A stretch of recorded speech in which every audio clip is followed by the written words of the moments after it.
દ્વારિકાનો નાથ મારો રાજા રણ છોડ છે, એણે મને માયા લગાડી રે. અરે દ્વારિકાનો નાથ મારો રાજા રણ છોડ છે, એણે મને માયા લગાડી રે. કલાકાર છે જન્મે છે, કલાકાર થવાતું નથી. પછી કચ્છમાં જે કલાકાર પાસ થઈ જાય ને પછી ઓલ વર્લ્ડમાં હાલે. મને હજી એ નથી સમજાતું કે ત્યાં વિદેશમાં બેઠેલા વ્યક્તિને સંતવાણીમાં પણ એટલો જ રસ પડે છે. રીત રિવાજ રહેણી કેણી બધું અલગ છે. જ્યારે કોઈ પોતાનો આવે એની સામે અને એમ કે ખોરઠ મારી જગ જૂની ને ગઢ જૂનો ગિરનાર, હાવજડા હેંજળ પીવે ને નમડા નરને નર. એ કલાકાર છે ને એ સ્વિચ નથી કે ચાલુ કરો તો ચાલુ થઈ જાય, પંખાની જેમ બંધ કરો તો બંધ થઈ જાય. કલાકારની પોતાની એક માનસિક ઓરા હોય છે. તેરી મોજ ફકીરી મસ્ત મસ્ત, તેરી અલગ ફકીરી મસ્ત. તો એ આ પણ સાંભળવાના છે અને હું આમાં હિન્દી ગીત ગાય તો એ પણ સાંભળે. હમે જો તુમ્હારા सहारा न मिलता, भंवर में ही रहते किनारा न मिलता. મથુરા ના રાજા થયા છો અને તમારો ગોવાળો ને ભૂલી ગયા છો રે. એ માનતી ને મેલે ગયા છો રે. એવો ધવજી મારા વાલાને વઢીને કેજો રે. ના ગુરુજી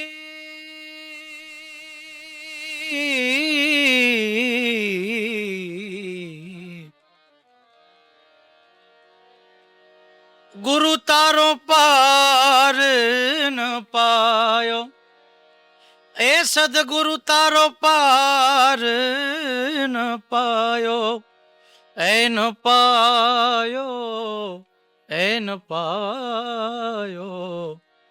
પૃથ્વીના માલિક તમે રે, એ તારો તો એ અમે તરીએ રે. એ પૃથ્વીના માલિક પ્રભુ તમે રે, તારો તો અમે તરીએ, અમે તરીએ રે. આ અવાજ સાંભળ્યા પછી સ્વાભાવિક કોઈ જ ઓળખાણ ન આપવી પડે તેવો આ કંઠ છે અને જૂનાગઢના એક યુવા કલાકાર છે. સંત અને શુરાની ધરતી કહેવાતી જૂનાગઢની ભૂમિ પરથી આ કલાકાર પાંગર્યો છે, વિસ્તર્યો છે અને આખા ગુજરાતમાં જાણીતો થયો છે. હું નામ તમને જણાવીશ તો તમને થશે કે આ કલાકાર ખૂબ જ નાની ઉંમરમાં ખૂબ મોટી પ્રસિદ્ધિ પ્રાપ્ત કરી ચૂક્યા છે. હું વાત કરી રહી છું મયુરભાઈ દવેની, કે જેઓ સંતવાણી કરે છે, ડાયરા કરે છે, લોકસંગીત સાથે જોડાયેલા છે. સંગીતના કોઈ પણ તમે ફોર્મની વાત કરો તો મયુરભાઈનું નામ હવે તમારે લેવું જ પડે એવી ખ્યાતિ તેઓએ પ્રાપ્ત કરી લીધી છે. અને એવા મયુર દવે સાથે આજે આપણે ઘણી બધી વાતો કરવાની છે અને આજનો આ જે સ્પેશિયલ પોડકાસ્ટ છે એ સંગીત રસિયાઓને આપણે સમર્પિત પણ કરીએ છીએ. મયુરભાઈ, ખૂબ ખૂબ સ્વાગત છે અમારા કાર્યક્રમમાં, અમારા Thank you. પોડકાસ્ટમાં. લોકસંગીત, સંતવાણી એટલે જેને કહેવાય કે એક ચોક્કસ વર્ગ સાથે જોડાયેલી આખી આ કલા, અને તેમાં પણ ખૂબ નાની ઉંમરમાં ખૂબ કાઠું કાઢ્યું અને ખૂબ મોટું નામ હવે બનાવી ચૂક્યા છો. જ્યાં સુધી અમે જાણીએ છીએ તમારા વિશે ત્યાં સુધી મયુરભાઈ, ખાસ કરીને તમારા પરિવારમાં સંગીત તમને વારસામાં મળ્યું છે, ગળથુથીમાં પ્રાપ્ત થયું છે. જી તમારા દાદા, તમારા પિતા અને પછી હવે તમે પણ એક જાહેર મંચ પર આવીને કલાને પ્રસ્તુત કરવી, એ કદાચ શરૂઆત તમે કરી. તો મને લાગે છે એ જે શરૂઆત છે એ કેવી રીતની હતી, ત્યાંથી આપણે વાતની શરૂઆત કરીએ. સૌપ્રથમ તો ટીવી 13નું આંગણું એટલે અમારા ઘરનું આંગણું છે. જી. કારણ કે એક સંગીત સાથે જોડાયેલા આ ક્ષેત્રના બધા લોકો અને મીડિયા હોય કે પછી કલાકારો હોય કે કોઈ પણ જાહેર મંચના વ્યક્તિઓ હોય, તે બધા હું માનું છું કલા પ્રેમી હોય છે. બધાને કલા પ્રેમ જી. હોય જ છે પોતાના હૃદયમાં. એટલે ટીવી 13નો ખૂબ ખૂબ આભાર કે આજે અહીંયા આવી અને બે વાતો કરવાનો, દિલની વાતો કરવાનો અહીંયા અવસર મળ્યો છે. સૌપ્રથમ વાત કરું તો મારું મૂળ ગામ રાજકોટ જિલ્લાનું જેતપુર તાલુકાનું ખજૂરી ગુંદાળા. કે મારો જન્મ તો બીજી જગ્યાએ થયો છે, પણ મારા પપ્પા 12, 13, 14 વર્ષની ઉંમરે ગામથી બહાર નીકળી અને પોતાના પગેથી જ પોતાના રીતે એક અલગ પોતે જીઈબીમાં નોકરી કરતા એટલે જી ધીમે ધીમે એને શરૂઆત કરી. પણ આપે કીધું એમ આપને થોડો ખ્યાલ છે, એટલે મારા દાદા ભજનો ગાતા, મારા કાકા ભજનો ગાય છે, મારા ફાધર ભજનો ગાય છે. પણ આ કોઈ જાહેર મંચ ઉપર આવીને પોતાની કલા પ્રસ્તુત કરવી કે એવું નહીં. પોતાના નિજાનંદ માટે અને માત્ર ને માત્ર એક પોતાના આનંદ માટે કલા, કે કોઈ એના ગ્રુપમાં ભજન હોય, નાના ભજન હોય તો જવાનું. કોઈ આર્થિક આના ઉપર કે એવી રીતે નહીં. હમ પણ જ્યારે મને વારસામાં મળ્યું એટલે આમ કહે ને કે થોડાક પેઢી ફરે તો વિચાર ફરતા જાય બિલકુલ એમ. એટલે મને એવું લાગ્યું કે મને મળ્યું છે તો હું આનો સદુપયોગ કરું. જી જી અને આ વસ્તુ એવી છે કે કલા એવી વસ્તુ છે, કલા તમને ઈશ્વરની કૃપા હોય તો મળે. તમને ગાવાનું આવડે, બધું આવડે, પણ તમારું નામ થાય, તમને લોકચાહના મળે, તમને કીર્તિ મળે, એ ગુરુ કૃપા અને ઈશ્વર કૃપા વગર શક્ય નથી. એટલે મને પૂર્ણ ભગવાનની કૃપા છે, માતાજીની કૃપા છે, મારા વડીલોનો આશીર્વાદ છે જી કે હું આને આ જગ્યા સુધી હજી ક્યાંય પહોંચી નથી ગયો, પણ આ જર્નીમાં હું સેટ થઈ ગયો ધીમે ધીમે. જી આ જર્ની સુધી આવી ગયો કે મારે ક્યાંક જવાનું છે આગળ. એ જર્નીમાં હું તમને ગોઠવાઈ હવે ગયો એનું મને રાહ મળી ગઈ છે હા અને આ તો એવી યાત્રા છે કે એ તો છે કે હા છેક ચાલવાની છે એવી યાત્રા છે. અ, તેમાં પણ ખાસ કરીને તમે જે વાત કરી કે તમારા ફાધર, તમારા ફેમિલીમાં બધા જ લોકો સંગીત સાથે જોડાયેલા છે, એટલે સંગીત માટે હંમેશા સરસ્વતીજી જેના પર મહેરબાન થાય અને 100% સંગીત સ્વાભાવિક મળતું હોય છે અને તેમાં પણ સંગીત એ ઈશ્વરનો પ્રસાદ છે અને આ તમે જે કરી રહ્યા છો એ પ્રસાદ તમામ લોકો સુધી પહોંચાડવાની આખી આ વાત છે. એટલે પણ જ્યારે તમને આ વિચાર આવ્યો એ શરૂઆત કેવી હતી? કારણ કે એ મને લાગે છે વધુમાં વધુ લોકો એ જાણે, કારણ કે ઘણી વખત કેવું હોય છે કે સંગીત સાંભળવું અલગ વસ્તુ છે. તમને મજા પડે છે, તમે ઘરમાં ગાઓ છો એ અલગ વસ્તુ હમ છે. હમ તમારા ઘરમાં તમે લોકોને જોયા છે સંગીત સાથે જોડાયેલા. 100%. પણ કઈ એક ક્ષણ હતી જ્યારે તમને એવું થયું કે ના, હું આને અ, મારા એક કાર્યક્ષેત્ર તરીકે પસંદ કરી શકું છું, કરિયર તરીકે પસંદ કરી શકું છું, અથવા મારે આમાં જ આગળ વધવું જોઈએ, એ વિચાર કઈ ક્ષણે આવ્યો? આમ તો બેન છે ને, મારા માટે એક ટર્નિંગ પોઈન્ટ હતો. હું છે ને 10મું પાસ કર્યું પછી ડિપ્લોમા ઇલેક્ટ્રિકલ એન્જિનિયરમાં મેં એડમિશન લીધું. અચ્છા. એન્જિનિયરિંગ સ્ટડી કરતો હતો હું. તો એ સમયે મેં સંગીત આમ ડ્રોપ તો ન કહેવાય, પણ એકદમ ત્યારે આમ ઓછું થઈ ગયું હતું.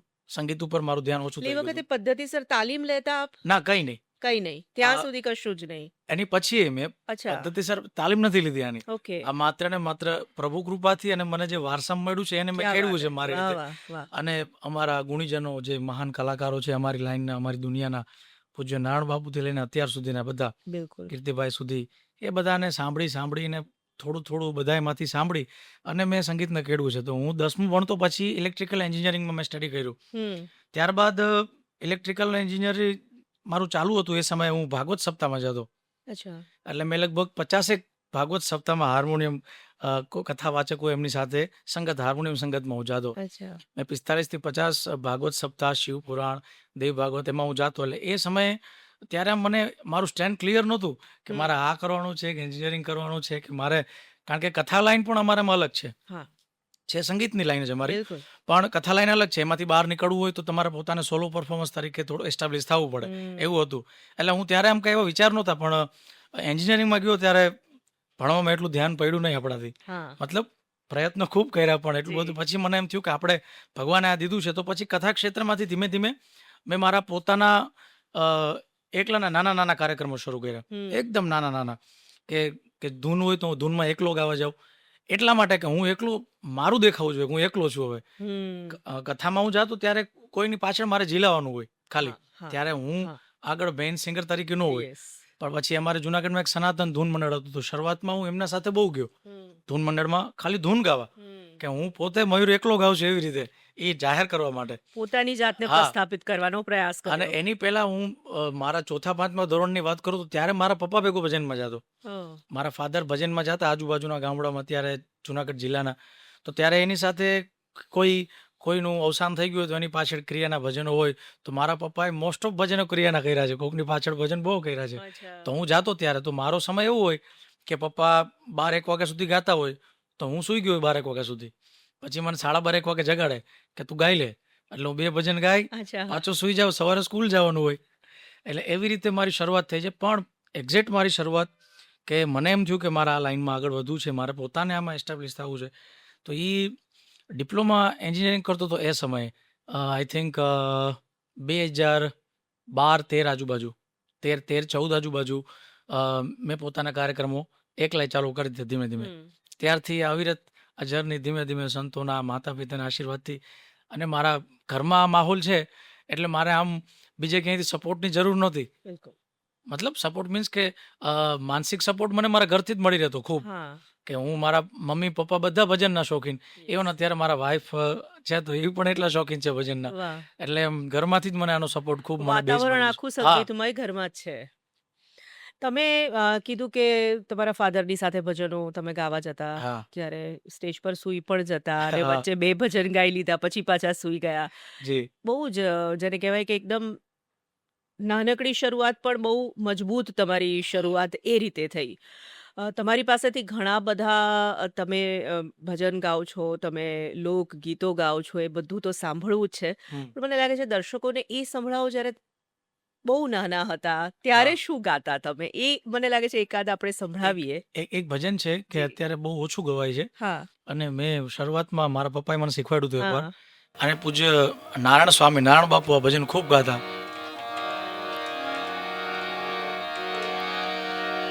તારા ઘટમાં નાથજી બિરાજે, તારા ઘટમાં પિયુ બિરાજે, અંતરપટ જોને ખોલી, હે અંતરપટ જોને ખોલી, હૃદયમાં વસ્તુ છે અણમોલી, હૃદયમાં વસ્તુ છે અણમોલી. તારા ઘટમાં મારો પ્રભુજી બિરાજે, અંતરપટ જોને ખોલી, હૃદયમાં વસ્તુ છે અણમોલી, હૃદયમાં વસ્તુ છે અણમોલી. આ ભજન પહેલું મેં આ ભજન ગાયું હતું. ત્યારે મને હાર્મોનિયમ નું આવડતું, હા, એટલે મારા પપ્પા હાર્મોનિયમ વગાડતા, હા. હું એની બાજુમાં બેસીને ગાતો. પછી કડી ભૂલી જાવ તો પપ્પાને કહું, પપ્પા તમે ગાવ તો કાનમાં. એટલે પપ્પા કાનમાં મને સંભળાવો કે આવી રીતે છે, પછી હું એવી રીતે ગાતો. એટલે એમ કરતાં કરતાં જેને કહેવાય ને કે મારા પપ્પાની સાથે જ મારું ઘડતર થયું છે. અને હજી હાલમાંય મારા પપ્પા મારા કાર્યક્રમો સાંભળતા હોય, પછી સવારે ઘરે આવું ને એટલે એમ કે ત્યાં આજે ઓલા ભજનમાં ખોટું બોલ્યો તો, ઓલો શબ્દ તારી ભૂલ હતી. એટલે એ રોજ મને હજી એમ કે ને કે જે ગુરુ પોતાના શિષ્યને ડેઈલી આમ ટાંકણી લઈને ઘડે, યસ, એમ હજી યસ. મારું ઘડતર તો ચાલુ જ છે. એટલે પહેલું ભજન મેં આ ગાયું હતું બેન. ભાઈ, ખાસ કરીને જ્યારે તમે આ પહેલું ભજન તમે સંભળાવ્યું, ત્યારે તો ખૂબ નાની ઉંમર હશે અને હા ત્યારે તમે આ ભજન ગાયું. ચોથું પાંચમું ભણતો હતો આઈ ચોથું, થિંક. પાંચમું. હા એટલે જેને કહેવાય કે ભજનમાં શું છે કે શબ્દો ઈશ્વર સાથેનો સંવાદ છે, આ ઈશ્વર સાથેની વાતચીત છે.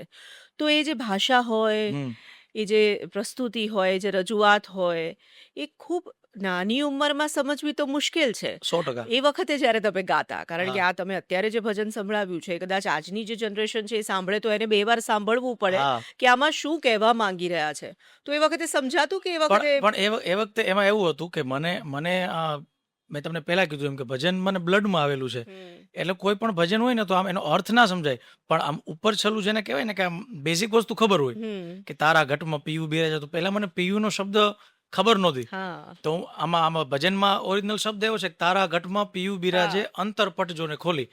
તો પીયુ એટલે શું? તો પછી મને ખબર પડી પીયુ એટલે પ્રભુજી, કે પ્રભુજી. તારા ઘટમાં પ્રભુજી બિરાજે. એને સતાર બાપુએ પીયુ કીધા છે, તારા ઘટમાં પીયુજી બિરાજે.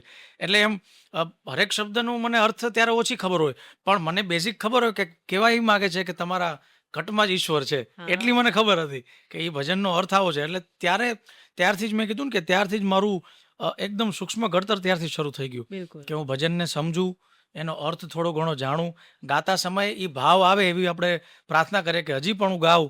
જે ભજન ગાતો હોય એનું પ્રોપર એ ભાવમાં જ ગવાય હમ, એવી આપણે પ્રાર્થના કરીએ. કારણ કે આ આપણા હાથની વસ્તુ નથી, આ તો સરસ્વતી માની કૃપા છે. બિલકુલ. અને આપણા વડીલોએ કે જેણે મને આ દીધું છે, તો હું ઋણી છું એના માટે ખૂબ. તમે કીધું કે અને સ્વાભાવિક તમને ઘરમાં તમે બહુ એ બાબતે લખી રહ્યા કે તમને હા આ બધી ભજન સાથે જોડાણ તમારા ફાધરનું એટલું હતું, એટલે સ્વાભાવિક કે તમને શીખવતા ગયા, તમે શીખતા ગયા હા અને ત્યાંથી જ તમારું આ આખું આ ઘડતર થયું. તમે કીધું કે ભણતા ભણતા એવો વિચાર આવ્યો કે હવે આ જ કરવું છે અને એ દિશામાં તમે આગળ વધ્યા. કોઈ પણ કામની શરૂઆત કરો, એ કોઈ પણ ક્ષેત્ર સાથે હોય તો હમ, સ્વાભાવિક પહેલાં જ તમને સફળતા મળી જાય એવું જરૂરી નથી. 100%. સ્વાભાવિક તમે ખૂબ નાની ઉંમરથી ગાવાની શરૂઆત કરી, પણ તમે તમારા વિસ્તાર જે હોય ત્યાં હમ. ગાતા હશો, પછી ધીરે ધીરે તમે એમાંથી આગળ નીકળ્યા હશો, પછી જુનાગઢ, જુનાગઢથી બહાર, ગુજરાત, ગુજરાતથી બહાર, આ હમ. રીતે તમારું ગ્રેજ્યુઅલી આગળ વધવાનું થયું હા. હશે. તો જ્યારે શરૂઆત હતી ત્યારે આમ મનોસ્થિતિ કેવી રહેતી? આમ કાર્યક્રમ આપીને આવો તમે, હમ. પછી એ વખતે કેવું લાગતું? કારણ કે ક્યારેક એવું પણ બને કે ખૂબ તાળીઓ પડી, ક્યારેક હા. એવું પણ બને કે જે તમે ધાર્યું તું એવું એટલું ના ના થાય. પણ મળ્યું. હા. તો એ કેવો હતો સમય? આમ તો છે ને બેન, સંગીત છે ને કોઈને મનોબળને આમ સ્થિર કરી શકે અને સંગીત મજબૂતી પણ આપી શકે યસ, યસ. કોઈના મનોબળને. એટલે તમને તમારી કલા ઉપર ભરોસો હોય. કારણ કે પ્રસ્તુતિ છે ને હું એવું માનું છું કે પ્રસ્તુતિ ડિપેન્ડ્સ કે કેવા વાતાવરણમાં. કારણ કે અમારા જીતુભાઈ દાદ છે અમારા કલા જગતમાં એક ખૂબ સારા સાહિત્યકાર. કદાચ એમણે વાત કરી હતી કે કલાકાર છે ને એ સ્વિચ નથી કે ચાલુ કરો તો ચાલુ થઈ જાય, પંખાની જેમ બંધ કરો તો બંધ થઈ જાય. કલાકારની પોતાની એક માનસિક ઓરા હોય છે. કલાકાર પોતે એક માનસિક તંદુરસ્ત છે. તંદુરસ્ત હા. મીન્સ કે એ અત્યારે માનસિક હળવો ફૂલ છે, માનસિક હમ. મોજમાં છે, આનંદમાં છે કે નહીં. અને ઘણીવાર એવું હોય કે કલાકાર કંઈક બીજા વિચારોમાં બેઠો હોય અને ગાતો હોય. માનસિક સ્થિતિ તો અમને જ ખબર છે, અમારી સામે લાખો વ્યક્તિઓ બેઠા હોય. હા. પણ મારા મનમાં અત્યારે હું શું વિચારું છું ને હું શું ગાઉં છું, એની પ્રભાવ ત્યારે જ પડે કે હું સંપૂર્ણપણે મારું ફોકસ અહીંયા હોય, હું પ્રોપર ગાવામાં મારું ધ્યાન હોય અને પ્રોપર હું આનંદિત અને પ્રફુલ્લિત હૃદયથી ગાતો હોય. એટલે ઘણીવાર એવું બને કે આપણી કલા ઉપર આપણને વિશ્વાસ હોય કે ના ભાઈ મને કલા ઉપર વિશ્વાસ છે તો વાંધો ન હોય. ઘણીવાર એવું બને કે હું ગાઈને આવું તો અમુક એવા શ્રોતા હોય હમ. કે જે મારી વસ્તુ ન સ્વીકારી શકે, જી. કે ન સ્વીકારતા હોય કે ભાઈ ભજનો નથી ગમતા અમુકને. હમ. તો એ નથી સ્વીકારતા તો આમ સ્વાભાવિક કે ત્યારે થોડીક ઉંમર નાની હતી એટલે મનમાં ઓલું થોડો વચવચો જી. થાય કે આજે આપણું પરફોર્મન્સ ફેલ ગયું, મજા ન આવી. પણ એક વસ્તુ પાકી હતી કે આપણે જે લઈને નીકળ્યા છીએ ને એ બહુ 100% પ્યોર છે. હમ. એટલે આગળ તો જવાનું જ છે આ વસ્તુ. જી. જી. અને ક્યાંય નહીં તો ભજન એવી વસ્તુ છે કે ભજન તમને ક્યારેય અ, આ ક્ષેત્રમાં ભજન જે પકડી રાખે છે ને હમ. એનું અવિરત લાંબો સમય હાલે. હમ. એવું નથી કે બીજાનું ન હાલે, જી. પણ ભજન એવી વસ્તુ છે કે લાંબો સમય હાલવાનું છે. કોઈ દિવસ માણસ ભજનથી કંટાળવાનો નથી. એનો વર્ગ એક ચોક્કસ છે. કદાચ અત્યારે જેન્સી પબ્લિક હોય તો હમણાં અમારે જેન્સી પબ્લિકનો મેં પ્રોગ્રામ કર્યો હતો તો એ લોકો દેશી ભજનની ફરમાઈશ કરતા હતા અચ્છા. કે તમે ગિરનારી તારો રે ભરોસો અમને ભારી આ હા. ગાઓ. એટલે ભજનનું એક એવું છે કે એ ક્યારેય અ, લુપ્ત નથી થવાનું. મને એવું લાગે છે ભજન ક્યારેય લુપ્ત નહીં થાય, એ હાલવાનું જ છે. એટલે હવે તમારી વાતને જવાબ આપું કે પછી એવું થતું હું આવી જાઉં ત્યારે કે આમ મનમાં ઓલું થાય કે ઓહો નો મજા આવે. તો ક્યારેક બહુ આપણે આનંદ થાય. શ્રોતાઓ તરફથી આપણે પ્રતિસાદ મળે કે ઓહો આજે તો જમાવટ થઈ ગઈ. એટલે એ સમયે એમ ધીમે ધીમે નાના મોટા, ક્યારેક કડવા, ક્યારેક ખારા, ક્યારેક મીઠા અનુભવો કરીને આપણે એમ લાગે કે ના આ ક્ષેત્રમાં આપણે કઈ ને કઈ રીતે આપણે આગળ વધી જશું ધીમે ધીમે. હમ. બસ પણ આના માટે સમર્પિત રહેવું ખૂબ જરૂરી છે. હમ. હવે નો સમય ધીરે ધીરે બદલાઈ રહ્યો છે. વચ્ચે એક આખો એવો સમય આવ્યો હતો જ્યારે એવા પ્રશ્નો ઊભા થતા હતા. હમ. હું ખોટી હોઉં તો તમે મને કરેક્ટ કરજો કે હમ.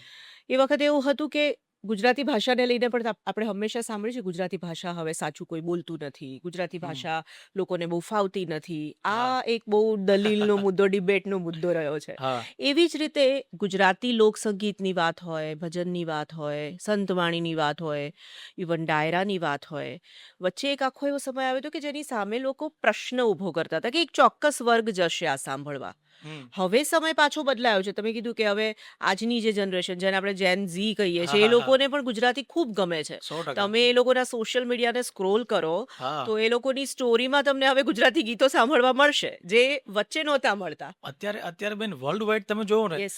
આમ આમ તો અવારનવાર ટીવી ચેનલોમાં આવે છે કે હમ. સૌથી વધુ પૈસા ઘોર ઉડાડવાનું હા. તમે જુઓ આપણા ગુજરાતમાં છે. હમ. અને ઇવન એ પણ તમે જો ધાર્મિક કાર્યો, ગૌશાળાના લાભાર્થે આપણા દિગ્ગજ કલાકારોએ માત્ર લાખો રૂપિયા નહીં પણ બેન કરોડો કરોડો રૂપિયા, કરોડોથી પણ વધારે રૂપિયા કે એમના કાર્યક્રમોમાં પૈસા ઉડાડે છે. એનું કારણ છે કે ગુજરાતી આપણી ધરતી એવી છે કે લોક સંગીતને પ્રેમ કરે છે, લોક સેવાને પ્રેમ કરે છે અને સાથે સાથે આ બંનેનું જોડાણ છે હમ. કે આપણે કોઈ પણ નાનું મોટું સેવાનું કાર્ય કરવું હોય. આજે અત્યારે હાલ એવું છે ગુજરાતમાં કે ભાઈ કોઈ પણ એક સંસ્થા છે ને એને થોડીક આર્થિક રીતે એને આગળ લઈ આવી છે તો બે રસ્તા છે. દાતાઓ આપે યા તો એ સંસ્થા માટે કાંઈ કાર્યક્રમો કરે, ભાગવત હમ. સપ્તાહ કરે હમ. કે પછી મોટા મોટા ડાયરા કરે. કારણ કે ગુજરાતી પ્રજા કેવી છે કે કોઈ પણ સંગીત, લોકસંગીત આપણું આવશે એટલે મન મૂકીને વરસશે હા. અને દાતાઓ વરસે છે. એટલે આપણી આ ગુજરાતી મને એવું ખુદને હું અત્યારે એવું જોઉં છું મારી રીતે કે આપણી સંસ્કૃતિ એટલી પાવરફુલ છે, આપણી ગુજરાતી લોકસંગીતની સંસ્કૃતિ, કે ઇવન ખાલી અહીંયા જ નહીં પણ અમે વર્લ્ડમાં કેટલા ઘણા બધા દેશોમાં હું પણ કાર્યક્રમો કરવા ગયો છું, તો એ લોકોને પણ ભલે તે બોર્ન એન્ડ બોટમ ત્યાંના છે કે ઇંગ્લિશ જ બોલે છે, ઇંગ્લિશમાં એનું ભણતર છે, એનું ઘડતર છે, પારિવારિક માહોલ એ ત્યાંની જ ભાષામાં છે, પણ જ્યારે ગુજરાતી વાત આવે તો એને કાંઈ પણ નાના મોટા ગુજરાતી ગીત એને યાદ જ હોય, એને ખ્યાલ જ હોય, અને એ પાછા એના સાથે લાગણીથી જોડાયેલા હોય. જેમ કે ગરબા છે તો અત્યારે ગરબા ગ્લોબલ થઈ ગયા છે આપણે, એટલે ખૂબ આપણી ગુજરાતી વિરાસત છે, હું તો એને ખૂબ મોટો વારસો છે આપણો, એ ખૂબ મોટી વાત છે. સંગીત સાથે જે કોઈ કલાકારો જોડાયા છે અને કોઈ એક ચોક્કસ એમાં આપણે ફોર્મમાં નથી બાંધી શકતા અને બાંધવા પણ ન જોઈએ, પણ એવું હંમેશા એવું એક લેબલ લાગી જતું હોય છે કે આ કલાકાર છે તો એ ડાયરાના કલાકાર છે, આ કલાકાર છે એ તો ભજન ગાશે, આ કલાકાર છે ગુજરાતી સુગમ સંગીત ગાશે, એવું થઈ ગયું છે. 100%. હવે સમય પાછો ફરી બદલાયો પણ છે, તમારા જેવા ઘણા બધા કલાકારો આયા અને તમારી આગળની જે પેઢી છે એ લોકોએ પણ હવે ડાયરા પણ એટલું સુંદર રીતે ગાય છે, ગરબા પણ એટલા સરસ રીતે, 100%. અને એમાં પણ હિન્દી ગીતો આવે તો હિન્દી ગીતો પર મોજ લોકોને કરાવી દે, એવું પણ આપણે હંમેશા જોયું છે. એટલે એ જે છે કે એક ચોક્કસ સંગીતમાં ન બાંધીને પોતાની જાતને, સંગીતના એક ફોર્મને કે એને શું કહેવાય મને નથી ખબર, એમાં નહીં બાંધીને પોતાની જાતને ખૂબ હવે તમે લોકોએ વિસ્તાર્યું છે, એમાં તમારો શું અનુભવ છે? ઘણા બધા લોકો ટીકા પણ કરતા હોય કે ડાયરામાં હિન્દી ગીતો ગાય છે, કે આવું છે તેવું છે, પણ મારું એવું માનવું છે કે એક સમય હતો નારાયણ બાપુ, કાનદાસ બાપુનો જે સમય હતો, તો એ સમયે આઈ થિંક બેન તમે જુઓ કે જે શ્રોતાઓનો વર્ગ હતો, જે શ્રોતાઓનો ક્લાસ હતો, એ લોકો બધા એક ઉંમરના હતા, તો એ લોકો કદાચ હિન્દી ગીતને ન સ્વીકારે.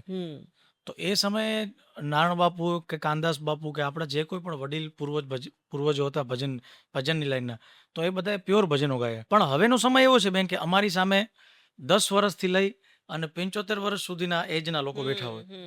પ્લસ બીજું કે પબ્લિક ઘણા બધા વિચારતો ખોટું પણ નથી, એ લોકો કદાચ કહેતા હશે કે હિન્દી ગીત ન ગાવા જોઈએ, અમે પણ માનીએ, ચાલો એક સમય માટે માની લઈએ કે ન ગાવા જોઈએ, પણ હું એવું માનું છું કે જે પબ્લિક ખેંચાઈને આવે છે, છોકરાઓ માનો કે મારી ઉંમરના આવે છે, તો એને તો બધું સાંભળવું છે. એ છોકરા એવા છે કે હું એમ કહીશ, તેરી મોજ ફકીરી મસ્ત મસ્ત, તેરી અલગ ફકીરી મસ્ત, તો એ આ પણ સાંભળવાના છે, અને હું આમાં હિન્દી ગીત ગાય તો એ પણ સાંભળે. હમે જો તુમ્હારા સહારા ન મિલતા, ભંવર મેં હી રહેતે કિનારા ન મિલતા, તો એ વર્ગ એવો છે કે બધું સાંભળે છે. મેં તેરી મોજ ફકીરી મસ્ત મસ્ત, તો એ ભગવાન મહાદેવના પણ ભજનો સાંભળે છે ને હિન્દી પણ સાંભળે છે, કારણ કે એનું જે સાંભળવાની જે એની સ્તર છે, એનું લેવલ છે, એ બધું સાંભળશે. તો હવે એને નારાજ તો કરવાતા નથી અમારાથી, એને કેમ નારાજ કરવા? અને એના ઉપરથી આજે કોઈ પણ કાર્યક્રમ માટે અમે મળ્યા હોય કે ભાઈ આજે ગૌશાળાના લાભાર્થે કાર્યક્રમ છે અને કોઈ દાતા છે કે જેને અમુક વસ્તુ સાંભળ્યું છે, એના ઉપરથી એ ગૌર કરવાના છે, તો અમારે કરવું જોઈએ, અમારી નૈતિક ફરજ છે કે ભાઈ એમને ગમે છે તો અમારે એને સંભળાવવું જોઈએ. અને આફ્ટર ઓલ એ છે તો સંગીત 7 સુર થી જે તૈયાર થયું છે, હવે હિન્દી હોય કે ગુજરાતી હોય કે તમે એને ગરબાના ફોર્મમાં લો કે એને લોકગીતના ફોર્મમાં લો, એ તો પણ બેન તમે વિચાર કરો કે કોઈ પણ કાર્યક્રમ હોય, ડાયરાનો અમારા કોઈ પણ કાર્યક્રમ હોય, એવું બને જ નહીં કે એમાં ભજન ન આવ્યા હોય. ભજન આવે જ, પણ અમુક કેવું છે કે અમુકને હવે ભજન સમજતા જ નથી કે એ ડાયરો જ ગણી લે છે, પણ ખરેખર અમુક ભજનો આવે જ છે, અને અત્યારની આ પબ્લિકને નગર મેં જોગી આયા કેમ બધાને ગમે છે. બિલકુલ સાચું. ખરેખર નગર મેં જોગી આયા એ શિવજીનું એક ભજન જ છે, બરાબર? એ શિવજીનું એક ભજન છે કે ભાઈ મહાદેવ દર્શન કરવા આવે છે, જ્યારે કૃષ્ણ કનૈયા નાના હોય, 5-7 દિવસના હોય, ત્યારે દર્શન કરવા આવે છે, અને એનું આખું એ વર્ણન છે એમાં. તો એવા કેટલા બધા આ ભજન છે. મેં શરૂઆતમાં ગાયું, પૃથ્વીના માલિક તમે રે, તારો તો હે અમે તરીએ રે, તો એ સદગુરુજીનું ભજન છે. અને આવા કેટલા એવા ભજનો છે કે જે અત્યારના પેઢીને સાંભળે છે, એને ગમે છે. ઇવન એવા ભજન છે, મથુરાના રાજા થયા છો, એ તમારા ગોવાળોને ભૂલી ગયા છો, માને તીન મેલે ગયા છો રે એ ઓધવજી રે મારા વાલાને વઢીને કેજો રે. તો આવા ઘણા બધા ભજનો છે કે જેનઝી પણ સાંભળે છે અને 75 વર્ષના મારી બિલકુલ. અમારી ઉંમરના દાદા કહી શકે કે હા. અમારા દાદાની ઉંમરના છે હા. એ પણ સાંભળવાના છે. તો જોડાણ તો છે જ બેન 100%. હમ. પણ પરિસ્થિતિ એવી છે કે ખાલી ફોર્મ બદલાવવું પડે, અમારે એની પ્રસ્તુતિ પ્રસ્તુતિ બદલવી પડે. બદલવી જ પડે, કારણ કે તો અમે કેચઅપ કરી શકીએ. નવા વાઘા પહેરાઈને તમારે રજૂ કરવું જ કરવાનું પડે, કારણ કે હા. હમણાં મેં વાત કરી કે હમણાં જે કાર્યક્રમ હતો તો બેન એ કાર્યક્રમમાં માત્ર ને માત્ર યંગ પબ્લિક હતા, હમ. બધા યંગ છોકરા હતા હમ. ટોટલી. આઈ થિંક 1500 સોરઠ નામનો પ્રોજેક્ટ હતું અને શિવમ બારોટનો કાર્યક્રમ હતો એમાં. જી. તો બધા બેન 1500 યંગસ્ટર જ હતા. તો એ બધાએ બધું સાંભળ્યું. અને ઇવન તમને નવાઈ લાગશે કે મેં લાસ્ટમાં અમારા ભજનની લાઈનમાં એક ગવાતું એક ચોક્કસ એક પ્રકાર છે, એને કટારી કહેવાય. અચ્છા. ભજનની લાઈનમાં કટારી આવે, હમ. તો મેં એ પણ ગાઈ. તો એમાં પણ એટલું પબ્લિક આનંદ લીધો. એ કટારી આવી રીતે ગવાય છે.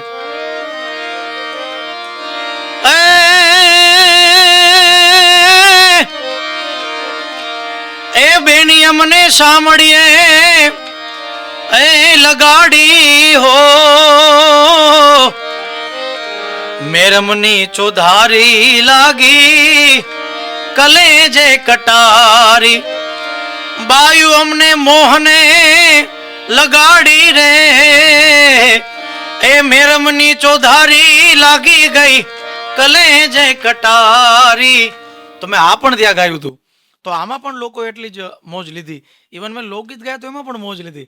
એટલે શ્રોતાઓનું એક સ્તર જ એવું થઈ ગયું છે કે અત્યારે બધું સાંભળે છે, તો બધું સંભળાવવામાં અમને કાંઈ વાંધો નથી. બિલકુલ બિલકુલ.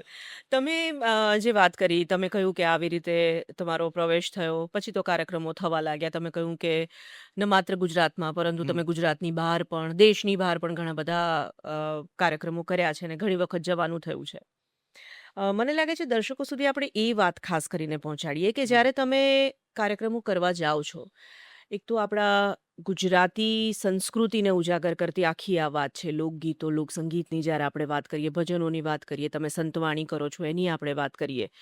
ગુજરાતમાં કેવો અનુભવ રહે છે જ્યારે તમે ગુજરાતની બહાર જાઓ છો, અને ખાસ કરીને દેશની બહાર, વિદેશની ધરતી પર ત્યાંના જે લોકોની આગળ તમે આ હમ. તમારી આખી વાતને જે રજૂ કરો છો, એ પ્રતિસાદ કેવો હોય છે? એ વખતે લોકોનું આમ તમને શું અનુભવ લાગે છે? આમ ફરક લાગે છે હા, કે શ્રોતા જ છે? શ્રોતા જ છે, એમાં કોઈ સવાલ નથી. પણ ફરક એટલો છે બેન કે અહીંયા ગુજરાતમાં તમે હજી ગાઓ ને હા. કોઈ પણ વસ્તુ, તો કદાચ પબ્લિક સાથે તમે કોઈ પણ વસ્તુ નવી ગાતા હોય તો અહીંની પબ્લિક ઓળખી જાય. હા. પ્રોપર ગુજરાતની પબ્લિક ઓળખ શક્તિ ધરાવે ખૂબ. યસ. કદાચ તમે નાની મોટી ભૂલ કરો તો સ્વીકારી લે, હા. અથવા તો તમને કહે કે હા. ભાઈ આ ભૂલ હતી. એવી ગુજરાતની પબ્લિકની એવી તાસીર ખરી. હા. પણ મેં એવું જોયું છે કે બહારની પબ્લિક એટલા ભાવથી તમે સાંભળે, કદાચ તમે સાચું ખોટું ગમે તે આમ કદાચ ભૂલથી ગવાઈ ગયું હોય ને, હા. તો એ લોકો તમને એટલા જ ભાવથી સાંભળે, પ્લસ અચ્છા. એટલા ભાવથી પ્રતિસાદ પણ આપે.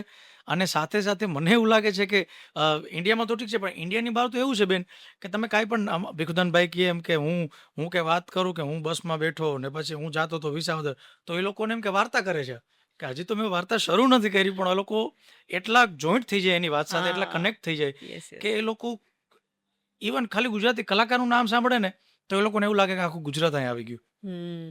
એટલે ગુજરાતી બહાર એ લોકોને એવું છે, કારણ કે એક તો એ લોકોને મળતું ના હોય સાંભળવા આવું. હા. હવે તો બહુ ઇઝી થઈ ગયું છે કે દર વર્ષે ગુજરાતી કલાકારો જાય છે. આખા વર્લ્ડમાં ટૂર કરે છે. પણ ઇવન એને વર્ષમાં એક જ વાર મળે છે. એટલે ગરબા હોય, હમ. ભજનો હોય, લોકસાહિત્ય હોય, તો ગુજરાતની બહાર વિદેશમાં તો એવું છે બેન કે એ લોકો એટલા ભાવથી ને હૃદયથી સાંભળે છે કે તમને એમ લાગે કે ના, આ લોકો ને આપણે પ્રોપર આપણે માણે છે. હમ. એટલે અહીંયા કરતાં ત્યાંનું ખાલી એટલો જ ફરક છે કે એ લોકોને ઓછું સાંભળવા મળે છે. એટલે એ લોકોનો તમારા પ્રત્યેનો ભાવ, તમારા પ્રત્યેનો અભિગમ અને તમને જે રિસ્પેક્ટ, એ લોકોને એવું જ લાગે કે આખું ગુજરાત અહીં આવી ગયું અમારા માટે. તો એટલે એ લોકો એટલા ભાવીભોર થઈ જાય. અને કારણ કે પોતાની માટીની વસ્તુ એને મળે ને, ત્યાં તો ત્યાંનું કલ્ચર અલગ છે, ભાષા અલગ છે, હા. રીત રિવાજ, રહેણી કહેણી બધું અલગ છે. પણ જ્યારે કોઈ પોતાનો આવે એની સામે અને એમ કે ખોરઠ મારી જગ જૂની ને ગઢ જૂનો ગિરનાર, હાવજડા હેંજળ પીવે ને નમણા નરને નાર, તા તો એને ગિરનાર દેખાય, એને હાવજ દેખાય, એને નદીનું ઝરણું દેખાય, એને જુનાગઢના માણસો દેખાય. એટલે એ લોકોનો અભિગમ તરત શબ્દચિત્ર ખડું થઈ જાય. એટલે એ લોકો બહુ લાગણીથી જોઈન્ટ થઈ જાય આપણી સાથે તરત. એ બહુ વધારે કનેક્ટ કરે છે એવું તમને બહુ લાગે છે કનેક્ટ થઈ કારણ કે જાય. એ મિસ કરે છે જે હા, વસ્તુને એને તમે ત્યાં રજૂ કરો છો. 100%. સામાન્ય રીતે એવું ઘણા બધા લોકો હશે કે જેમને હજી એ નથી ખબર કે અત્યાર સુધી લોકોને એવું લાગતું હતું કે ગરબા એટલે માત્ર ગુજરાત. હમ.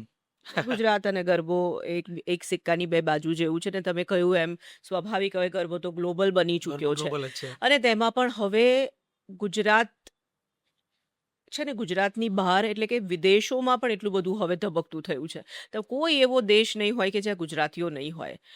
પહેલા એવું હતું કે માત્ર ગરબા માટેના કલાકારો ગરબા રજૂ કરવા માટે ત્યાં જતા વિદેશમાં. હમ. હવે તમે કહ્યું એમ ભજનો માટે પણ કાર્યક્રમો થાય છે, સંતવાણીના કાર્યક્રમો થાય 100% છે. બેન.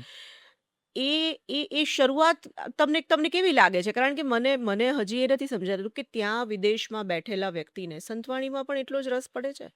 તમને બેન કદાચ જાણીને નવાઈ લાગશે કે આપણા આપણા અહીંયા કરતાં પણ અમુક ત્યાંનો વર્ગ એવો છે હમ. કે જે માત્ર ને માત્ર ભજન સાંભળે છે. અચ્છા. અને ભજનો એટલે અ, એને એને એને ખબર છે કે અમુક પ્રોપર ભજનો છે કે આ જ ભજનો એમને સાંભળવા છે. જેમ કે હું તમને એક્ઝામ્પલ આપું. હમ.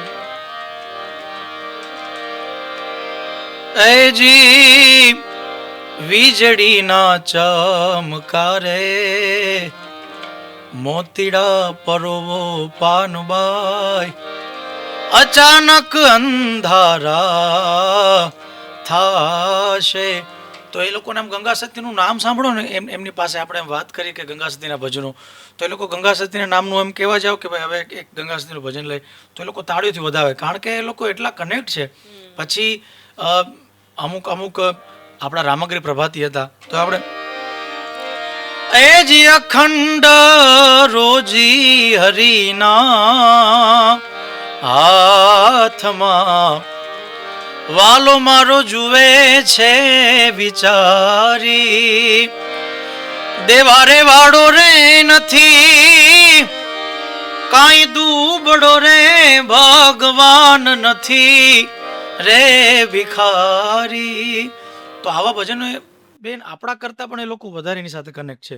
આવા કેટલા બધા ભજનો છે કે જે એ લોકો 3-3, 4-4 કલાક લૂપમાં સાંભળે કન્ટિન્યુ કે ભાઈ આ ભજનો તો સાંભળવા જ છે. ને હું લંડનમાં અમુક એવો વર્ગ છે બેન, હું લંડન 4-5 વાર ગયો છું. તો લંડનમાં તો લખીને આપે એમ કે જાય ને ભજનમાં જવાનું હોય ને તો અગાઉ લિસ્ટ તૈયાર હોય અચ્છા. કે આટલા ભજનો ગાજો. એમાં 17 ભજન તો એ લોકો કમ્પ્લીટ રાખ્યા કે આ ગાવાના જ છે. અચ્છા. અમે 17-18 ભજનો ગાયા તો 2 કલાક તો હોઈ ગઈ હોય. હા. એટલે એ લોકો બહુ કનેક્ટ છે. ને પ્લસ બીજું એ વાત કરું, તમે કીધું એમ કે ભજન અત્યારે વિદેશની આઉટ ઓફ કન્ટ્રીમાં જાય છે. તો બેન પહેલાં પણ ભજનો ઇવન આપણી સપ્તાહો, રામકથા, ભાગવત બિલકુલ સપ્તાહ બિલકુલ. આ બધું વર્લ્ડ વાઇડ પહેલાં જતું, હા પણ પહેલાં આટલું બધું મીડિયાનો જમાનો નહોતો, હમ. સોશિયલ મીડિયા નહોતું, પ્લસ લોકોને આટલું સોશિયલ મીડિયામાં ઇન્ટરેસ્ટ નહોતો. કદાચ આવ્યા પછી જેન્ઝી પબ્લિક અત્યારે અને મારી ઉંમરના લોકો વધારે કનેક્ટ છે. હમ.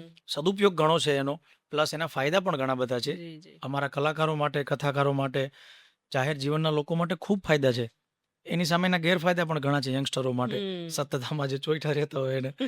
પણ ખૂબ મોટી વાત છે કે અત્યારે ભજન ગરબા તો તમે કીધું ગરબો તો ગ્લોબલ થઈ ગયો છે, પણ અત્યારે ભજનો પણ બેન એટલા જ આઉટ ઓફ કન્ટ્રીમાં સાંભળે છે કે ઇવન અમને મેસેજ આવતા હોય ઘણીવાર કે મયુરભાઈ આ ભજન અમે ખૂબ મિસ કરીએ છીએ. ગરબા તો એ લોકો રમે જ છે, ગરબા સાંભળે છે, પણ અમુક અમારા ભજનના વિડીયો અમે મૂકેલા હોય ઇન્સ્ટાગ્રામમાં, તો એમાંથી ડીએમ આવતા હોય કે આ ભજન અમારે અહીંયા સાંભળવું છે, અમને આવો ક્યારે લાભ મળશે. અથવા તો એ લોકો અહીંયા આવે ત્યારે ઘણા અમારા એવા મિત્રો છે આઉટ ઓફ કન્ટ્રીમાં કે ત્યાંથી નીકળવાના હોય તો અગાઉ મને ડેટ કહી દે કે અમે આ દિવસે ત્યાંથી નીકળીએ છીએ અમે ત્યાં આવવા, ઇન્ડિયા આવવા. તો ઇન્ડિયામાં આ દિવસોમાં તમારું જેટલું શેડ્યુલ હોય ભજનના કાર્યક્રમનો અમને ખાસ કહી દેજો. તો એ લોકો અહીંયા આવીને, હું પોતે એનો સાક્ષી છું કે મારા 10-10, 15-15 કાર્યક્રમમાં આવ્યા હોય, અટેન્ડ કર્યા આપણા કાર્યક્રમો. અને મોટી વાત કરું કે શિવરાત્રિમાં બેન, શિવરાત્રિના મેળામાં હાલમાં ઓલ વર્લ્ડમાંથી જેટલા દેશોમાં ગુજરાતી છે અને જે ભજન સાથે કનેક્ટ છે એ લોકો એનું ત્યાંનું કામ પડતું મૂકીને 10 દિવસ અહીં આવી જાય મેળામાં.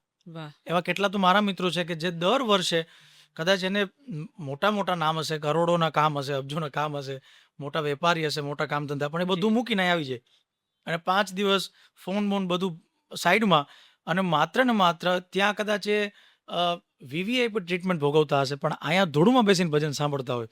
એ મેં જોયું છે. એટલે આટલું ભજન સાથે કનેક્ટ છે. સંતવાણી માં પણ તમે ખૂબ નામ કમાયું છે ને હવે તમારી ગણતરી બહુ મોટા લોકોની સાથે થવા લાગી છે. ખૂબ નાની ઉંમરમાં સંતવાણી કરવી અને તેમાં પોતાનું એક આખી જગ્યા ઊભી કરવી.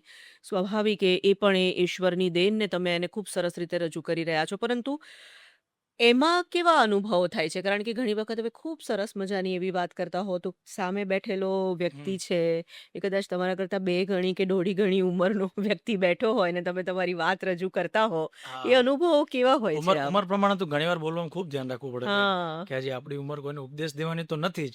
એટલે ઉપદેશ દેવાનો જ ન હોય પણ ઘણીવાર આમ સંકોચ અનુભવીએ. કારણ કે સૌથી વધારે સંકોચ અમને ત્યારે થાય કે જ્યારે અમારી લાઈનના દિગ્ગજો બેઠા હોય. હમ. બધા આવી ગયા એમાં. અમારા વડીલો બેઠા હોય ત્યારે અમારે બોલવામાં ખૂબ ધ્યાન રાખવું પડે. ખૂબ અમારે કહે ને કે તોલીને બોલવું પડે એક શબ્દ. કારણ કે ક્યારે આછક લાઈ ન લાગવી જોઈએ. બિલકુલ. થોડુંક એવું ન લાગવું જોઈએ કે આ વધારે ઓવર કોન્ફિડન્સમાં હાલે છે. એટલે હમ. ખૂબ અમારાથી વડીલ બેઠા હોય ત્યારે મારો એક જીવન મંત્ર છે કે જ્યારે પણ અમારા વડીલ કલાકારો બેઠા હોય, હું નાનપણથી આ વસ્તુને ફોલો કરું છું. પછી કોઈ મોટા સંતો બેઠા હોય કે સંતો બેઠા હોય તો હું બોલવાની લગભગ હિંમત ન કરું.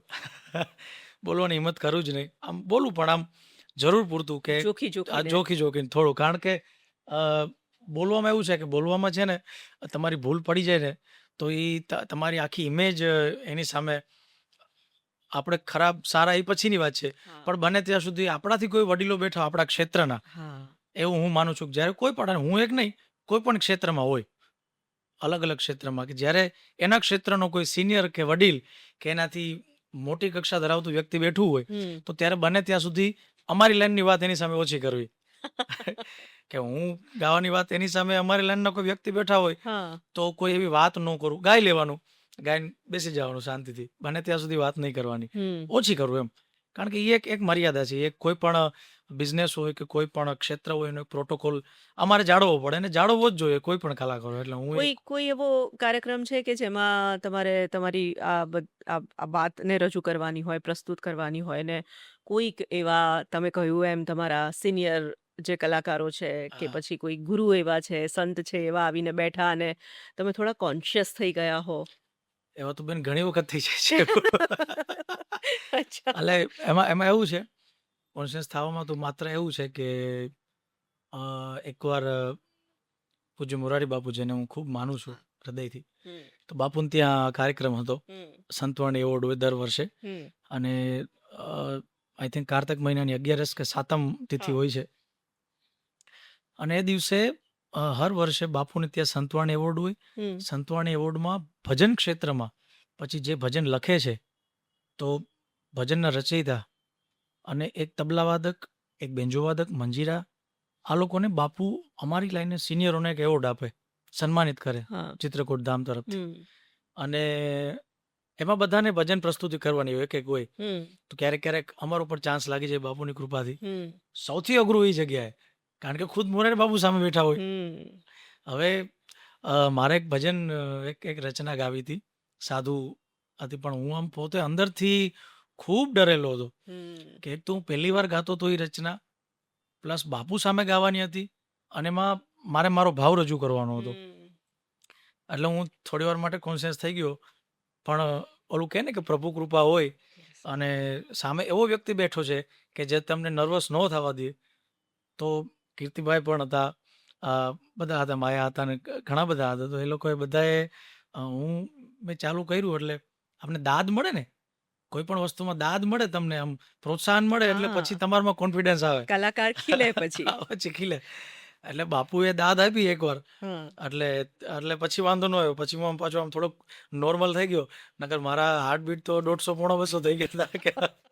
કારણ કે બીજું કે એટલા બધા દિગ્ગજો અમારી લાઈનના બેઠા હોય, અને હમ. કોઈ કલાકારને મોટામાં મોટો ડર એવો હોય બેન, જી. કોઈ નાનો મોટો કલાકાર હોય, કે આ જગ્યાએ હું આ નવી પ્રસ્તુતિ કરું છું, અને આ પ્રસ્તુતિ લોકો આને નહીં સ્વીકારે, અથવા તો આમાં મને દાદ નહીં મળે, કે આને પ્રોત્સાહન નહીં મળે, કે આનું મને કાંઈ પણ સામે રિએક્શન નહીં મળે, તો સૌથી મોટો સાદી ડર એ સાદી હોય. ભાષામાં કહીએ તો કોઈ પણ માણસને કેમ કોઈ નવો પ્રયાસ કરે તો નિષ્ફળ થવાના એને 100 વિચાર આવે, આવે. સફળ થવાનો એક જ સાચું. વિચાર આવે સાચું. કે કદાચ, પણ નિષ્ફળ થવાના 10 વિચાર હોય. અને એમ એમ મને એવું મનમાં બીક હતી કે ઓહો, હું આ ગાઉં છું પણ શું થશે, આ મારાથી નહીં ગવાય પ્રોપર. અને ઇવન તમે ગમે એટલું સારું ગાતા હોય પણ એવા વ્યક્તિઓ સામે બેઠા હોય કે જે તમારી લાઈનના દિગ્ગજ હોય, ત્યારે ઓલું કહે ને કે તમને જે આવડતું હોય ને એ તમે ન ગાઈ શકો. એટલે રાઈટ. એટલે એવું 2-4 વાર બન્યું છે. પછી અમારે પ્રેરણાધામ છે, લાલકેબી આશ્રમ છે, હમ. ત્યાં અમારા અત્યારે હાલ મહંત છે લાલજી મહારાજ. હમ. તો શરૂઆતમાં હું જાતો તો એ અમારા લાલજી મહારાજ ભજનને લઈને ખૂબ ભજન સાંભળે, ભજનને ખૂબ માણે. તો ઘણીવાર એ સામે બેઠા હોય ને પછી મારે એ મારી સામે આમ ડોરા કાઢે, કાંઈ ભૂલ કરું ને એટલે આમ ડોરા કાઢે મારી સામે, એટલે હું બીવું. પછી ધીમે ધીમે એ મને ખબર પડી ગઈ કે આ મારા માટે છે ને બહુ સારી વસ્તુ છે, કે મારે એ હમ. જોવાનું છે કે ડોળા કેમ ન કાઢે, હા. મારે એ કરવાનું છે કે ડોળા ક્યારે બંધ કરે. એટલે પછી ધીમે ધીમે મેં એવું આમ એનામાંથી શીખી ગયો કે હમ. મારે એવી રીતે કોન્ફિડન્સથી પ્રસ્તુતિ કરવાની છે કે કોઈ હમ. સામે આપણા દિગ્ગજ બેઠા છે, થોડુંક આપણે નોર્મલ રહીને હમ. અને આમ કોન્શિયસ ન થઈને આપણે આપણા વેમાં ગાઈ શકીએ એમ. હવે તમે માની લો કે સ્વાભાવિક આ પોડકાસ્ટ જોવાવાળો વર્ગ દરેક એજ ગ્રુપનો હશે અને બધા જ લોકો મેક્સિમમ લોકો સુધી હમ. તમે પોડકાસ્ટ થકી બી પહોંચવાના છો TV13ના માધ્યમથી. સામે ઓડિયન્સ બેઠું છે, તમે હમ. તમે તમારું કોઈ ભજન કે કોઈ લોકગીત કે તમને જે મજા પડે છે એવું કંઈક રજૂ કરો છો અને સાથે સાથે તમે એના રિલેટેડ જે તમે સ્ટેજ પર બેસીને સંતવાણી જે કરતા હો છો એ હમ. કરો છો. એવું મને લાગે છે કે ઓહો. તો તમે શું કરશો? આ અને અત્યારે અને મજાની વાત એ છે કે તમને ઓડિયન્સ દેખાતું નથી, માત્ર હું દેખાઈ રહી છું હા અને હા એમાં કોઈ કલાકાર છે નહીં સામે, હા એટલે તમને પછી કલા તમે શું રજૂ કરો કલાકાર છો? ખાલી આમને સામને છે, આમાં કેમેરાની સામે ગાવાનું છે.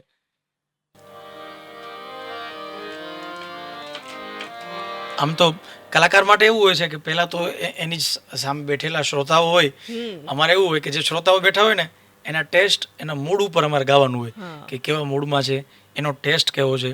મેં તમને કીધું ને કે અમુક ભજનો સાંભળતા હોય, સાચું. જેમ કે અમે કચ્છમાં જઈએ ને બેન, ખાલી તો એક હા, વાત હા, નાની હા, કરી દઉં. બિલકુલ. કચ્છમાં કાર્યક્રમ હોય ને તો કચ્છ આખા ગુજરાતમાં એક એવી ધરતી છે, કચ્છની ભૂમિ, કે ત્યાં માત્ર ડાયરો ન ચાલે. હમ. અત્યારે હાલમાં માત્ર ભજન ન ચાલે. ત્યાંના નાનામાં નાનાથી લઈને મોટામાં મોટા સુધીના એજના લોકો બધું સાંભળે. ખાલી સાંભળે એટલું જ નહીં, સમજે. હમ. સૂરમાં ખબર પડે, તાલમાં ખબર પડે, કારણ વાહ. કે કચ્છ છે ને એ રાગી પ્રદેશ છે. હમ. એ તાલી પણ છે અને ખ્યાલી પણ છે. હા. એટલે એને બધી ખબર હોય કોણ કલાકાર છે. એટલે અમારા અમારા સમયમાં એવી કહેવત, મારાથી જે આગળની પેઢીના ભજનીકો હતા એમાં એ હા. કહેવત કે જે કચ્છમાં જે કલાકાર પાસ થઈ જાય ને એ પછી ઓલ વર્લ્ડમાં હાલે. વાહ.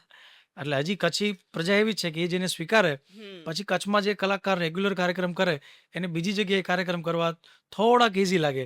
કારણ હમ. કે કચ્છ એટલું હાર્ડ છે કચ્છમાં કાર્યક્રમો રેગ્યુલર કરવા. એટલે કચ્છમાં જે ઘડતર થયું હોય ને એટલે અમારે ખૂબ, એક તો કલેક્શન પણ જાજુ જોયું, કારણ કે બેન કચ્છમાં સવારના 7 વાગ્યા સુધી, હજી હાલમાં અચ્છા. સવારના 7-8, ઇવન અમે એક કાર્યક્રમમાં હતા મુંદ્રાની બાજુમાં, ગામનું નામ મને ભૂલાઈ ગયું, હમ. અત્યારે યાદ નથી આવતું. હમ. બેન સવારના 8:30 વાગ્યા સુધી. એટલે રાત્રે કાર્યક્રમ શરૂ થાય હા, સવાર સુધી? સવારના ઓહો. 8:30 વાગ્યા સુધી. અચ્છા. અને નવાઈની વાત કરું તમને કે આપણે હજી આ બાજુ એવું છે કે અ, પુરુષો કાર્યક્રમમાં વધારે હોય. હમ. સ્ત્રીઓ કરતાં પુરુષો, હા. આપણા હા. ભાઈઓ વધારે કાર્યક્રમ હોય. ત્યાં બેન સવારે 8:30 વાગ્યા સુધી જેટલા બહેનો કાર્યક્રમમાં આવીને બેઠા હતા એ લોકો સવારે 8:30 વાગે ઘરે ગયા. ઓહો. એમાં એક પબ્લિક ઓછું નહીં, આવ્યા ખરા પણ ઓછું નહીં. ગામના જે લોકો હતા એ આખું ગામ, હમ. ઇવન લેડીઝ, નાના છોકરાઓ, ભાઈઓ, મોટા, બધા લેડીઝ પણ સવારે 8:30 વાગ્યા સુધી ને એ લોકોને પ્રભાતી આવડતા હોય. ઓહો. એટલે એવું છે. તો આજે ડ્રાઈવર વગરનું પ્લેન હલાવવા જેવી વાત છે.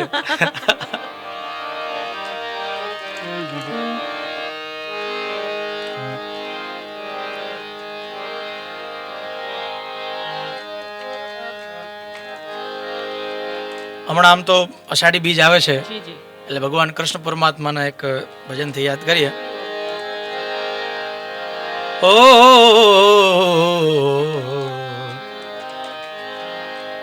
છુમ છુમ બાજે ઘૂઘરિયા, છબ દિખલાવે કાના, मेरे घर आवे कन्हैया, मेरे घर आवे, मेरे घर आए कान्हा, मेरे घर आए. छुम छुम बाजे घूघरिया, छब दिखलावे काना, मेरे घर आवे काना, मेरे घर आवे, मेरे घर आवे काना, मेरे घर आवे। रैन अंधेरी चंद्र स्वरूपी आ गए, मात यशोदा और सखियन को भागे, कांधे कारी कामरिया, अरे मुख मलकावे काना, नयनन चाहते आए, मेरे घर आए, मेरे घर आवे कन्हैया, मेरे घर आए। ओ દ્વારિકાનો નાથ મારો રાજા રણ છોડ છે, એણે મને માયા લગાડી રે, અરે દ્વારિકાનો નાથ મારો રાજા રણ છોડ છે, એણે મને માયા લગાડી રે, એણે મને માયા લગાડી મારા વાલીડા, એણે મને માયા લગાડી મારા વાલીડા, શ્યામે મને માયા લગાડી રે, સુદામાનો મિત્ર મારો રાજા રણ છોડ છે, એણે મને માયા લગાડી રે, દ્વારિકાનો નાથ મારો રાજા રણ છોડ છે, એણે મને માયા લગાડી રે.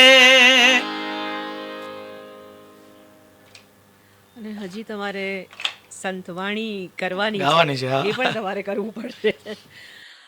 તમે કૃષ્ણના ભજનને તમે રજૂ કર્યું અને તમે કૃષ્ણ ભક્ત છો એવું પણ મેં હા, જાણ્યું છે.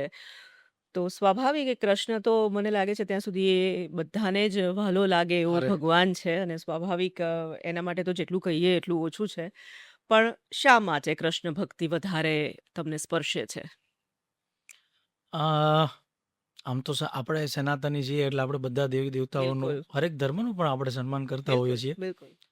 પણ કૃષ્ણ છે એ પૂર્ણ પુરુષોત્તમ છે. એણે હમ, અ, આમ સાદી ભાષામાં કહું તો કોઈ અ, અત્યારના કે ને કે કોઈ પર્સનાલિટી હોય તો પર્સનાલિટીમાં કૃષ્ણ ભગવાન છે, હું એવું માનું છું કે એ એક એવી પર્સનાલિટી છે કે એણે હથિયાર ઉપાડતા પણ શીખવાડ્યું છે, હથિયારને મૂકતા પણ શીખવાડ્યું છે, જી. કોઈને અ, ચતુરથી એણે કોઈને સમજાવ્યા છે, કોઈનું કામ પણ કાઢ્યું છે કોઈ પાસેથી.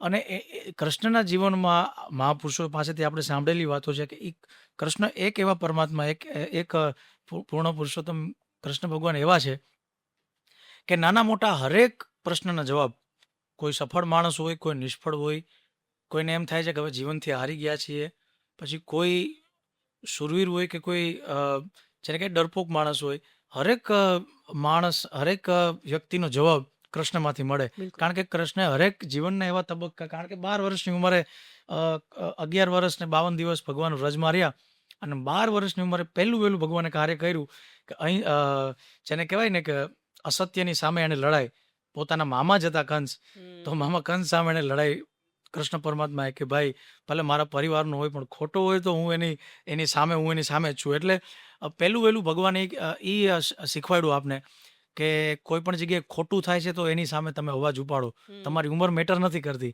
કે તમે 12 વર્ષના છો કે તમે 50 વર્ષના છો. તમે નાની ઉંમરે પણ જ્યાં ખોટું થાય છે એ તમે સહન ન કરો. ખોટું થતું હોય ને અવશ્ય તમારે બોલવું જ જોઈએ. ભગવાને પહેલું એ શીખવાડ્યું. પ્રકૃતિની પૂજા, ભગવાન કૃષ્ણ પરમાત્માએ જ્યારે દાણ ચાતું હોય કે હમ, આ બધું દાણ તો કંસ રાજાને જાય છે, તો ભગવાન એવું કીધું છે કે ભાઈ આપણા વ્રજમાં જેટલા બધા બાળકો છે કે એને ખવડાવો.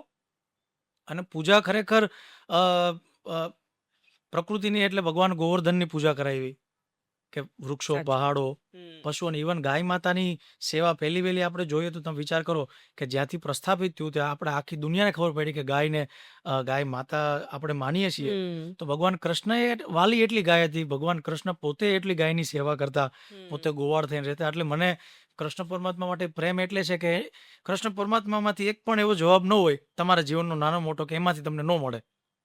એટલે મને પોતાને ખૂબ તમે સીધા કનેક્ટ કરી શકો હા છો ભગવાન સાથે. કાર્યક્રમો પર ફરી એક વખત આપણે પાછા ફરીએ. ઘણા બધા કાર્યક્રમો તમે કર્યા અને દરેક કલાકારના મનમાં હંમેશા એવું એક સ્વપ્ન હોય છે કે મારે અહીંયા પરફોર્મ કરવું છે, મારે આ હમ. જગ્યાએ પરફોર્મ કરવું છે, આ દેશમાં પરફોર્મ કરવું છે, કે આ મંચ પર, કે પછી મારે આની સામે પરફોર્મ કરવું છે, એવું કંઈ છે મનમાં? આમ તો બેન કલા કલા થકી તો ઉજળા છીએ, હા. કારણ કે મને એવું લાગે છે કે આ છે ને, આ માત્ર યાત્રા છે. હમ.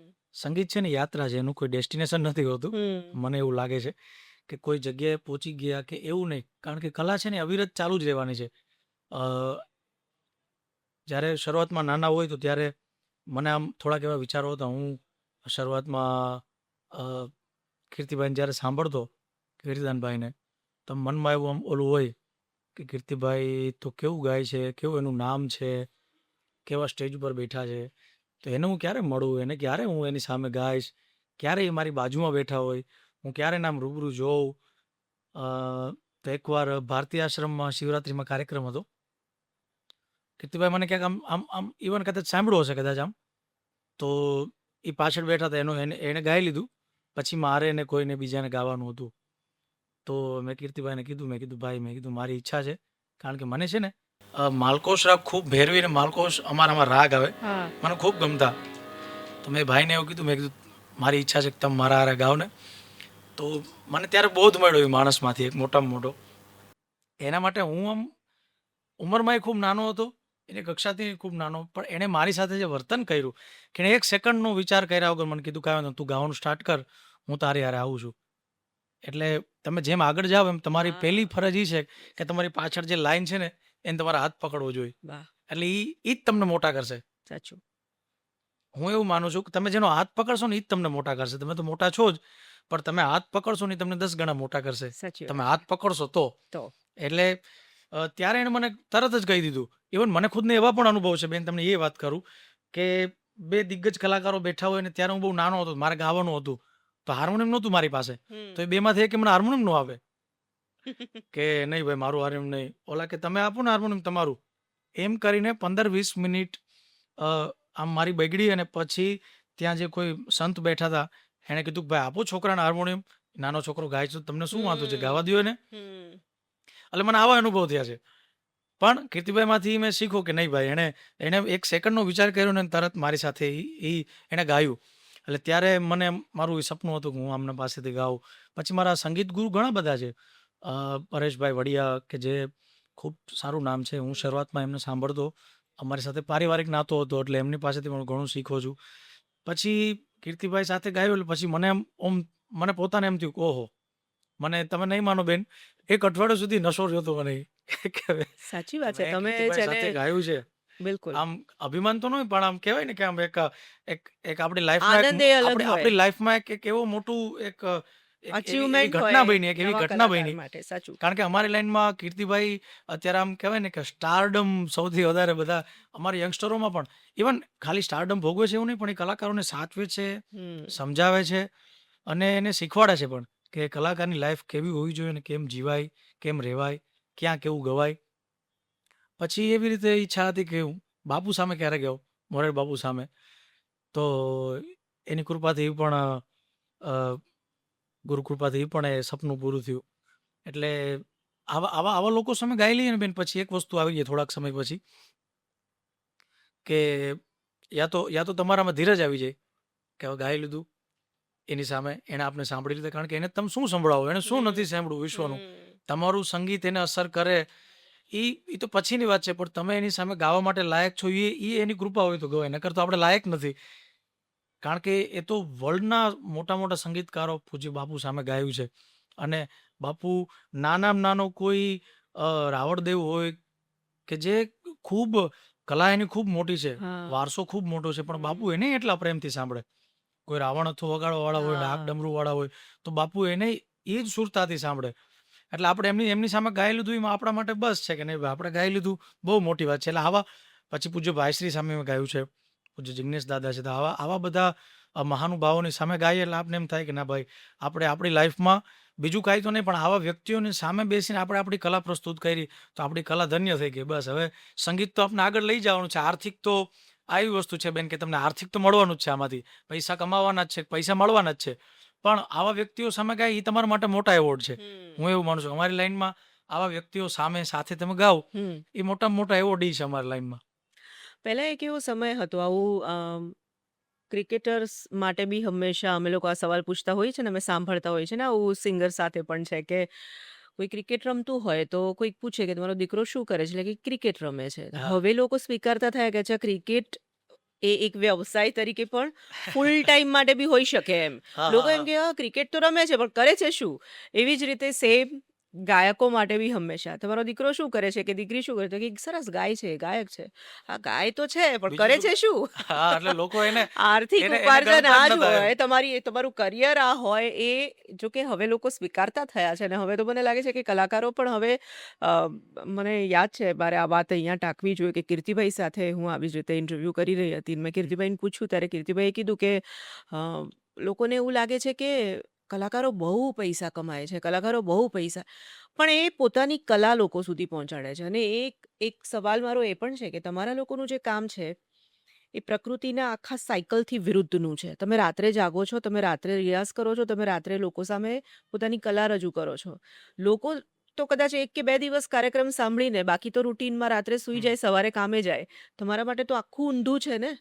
એટલે એ કીર્તિભાઈએ પણ આ જ વાત કરી હતી કે અમારા માટે પણ એ એટલું આસાન નથી એમ. હા હા 100% અમારે ઘણું બધું છોડી દેવું પડે છે. અમારે ખાવા-પીવામાં ધ્યાન રાખવું પડે. પરિવારથી દૂર રહેવાનું અમારે પરિવારથી દૂર રહેવું પડે. અમારે રાત્રે જાગીને અમારે અમારા એ જ સ્ફૂર્તિ સાથે અને એ જ મોજ સાથે પોતાની કલાને રજૂ કરવી મેં પડે. તમને હમણાં કીધું ને બેન કે હમ. અમારા જીતુભાઈએ વાત કરી કે કલાકાર સ્વિચ સ્વિચ નથી કે આમ ચાલુ હા, કરો તો ચાલુ ચાલુ જ થઈ જાય. સાચું. કલાકાર હું એવું માનું છું બેન કે કોઈ પણ કલાકાર છે ને ઈ એક એના એના મનનો માલિક હોય છે. કલાકાર છે ને ઈ કે ને કે ફ્લો એના હમ, મનમાં કેવો ફ્લો હાલે છે, હમ, એના મનમાં કેવી કેવી ઉર્જા હાલે છે એ પ્રમાણે એની ગાયકી પ્રસ્તુત થાય. હમ, પબ્લિકની અપેક્ષા એવી ન હોય કે ભાઈ હું અત્યારે આવું છું રસ્તામાંથી કે મારે કોઈ ટેન્શન છે કે મારે કોઈ નાનું એવું અગત્યનું કામ છે કે જે અત્યારે મારે અધૂરું પડ્યું છે એના વગર અટકી જાય છે અથવા તો ઘરે કોઈ બીમાર છે અને હું એ લોકો ત્યાં છે અને મને એની ચિંતા છે. સાચું. હું અહીંયા સ્ટેજ ઉપર બેઠા પછી લોકોની અપેક્ષા એક જ છે માત્ર હમ, કે અમને 100% મોજ કરાવે, હમ, સાચું. એને બીજું કંઈ જોતું નથી. તો અમારે અમારા મનને મારીને પણ અમારા એને એને દબાવીને પણ અમારે એ જ ગાવાનું છે જે શ્રોતાઓને જોઈએ છે. હમ. ને એ વખતે મયુરભાઈ માત્ર એક કલાકાર જ હોય છે. હા એ કોઈકના પતિ, કોઈકના પુત્ર કે હા ક્યાંક કામમાં ફસાયેલા વ્યક્તિ નથી. એ માત્ર કલાકાર છે અને ઓડિયન્સને તો બસ એની કલા સાથે ને એ કલાકાર સાથે જ નિસ્બત હોય છે. એટલે અને અને સ્વાભાવિક. અને મોટામાં મોટી વાત એ છે કે બેન કે કલાકાર છે ને અમારા કલાકારો બધા કહે વડીલો બધા અને હમ, મોટા મોટા મહાપુરુષો પણ એમ કે કલાકાર છે એ જન્મે છે, કલાકાર થવાતું નથી. થવાતું નથી. સાચું. તમે કોઈ એમ કે ભાઈ 10 લાખ રૂપિયા એક ભાઈ કે 12 લાખ રૂપિયા લે છે ને 15 લાખ રૂપિયા લે છે. મેં ઘણી વાત કોમેન્ટમાં પણ આમ જોતા હોય કે કલાકારો તો કે અમે કોઈને પૈસા કહે કે ભાઈ અમે આટલા થાય તો કે આટલા પૈસા થોડા હોય.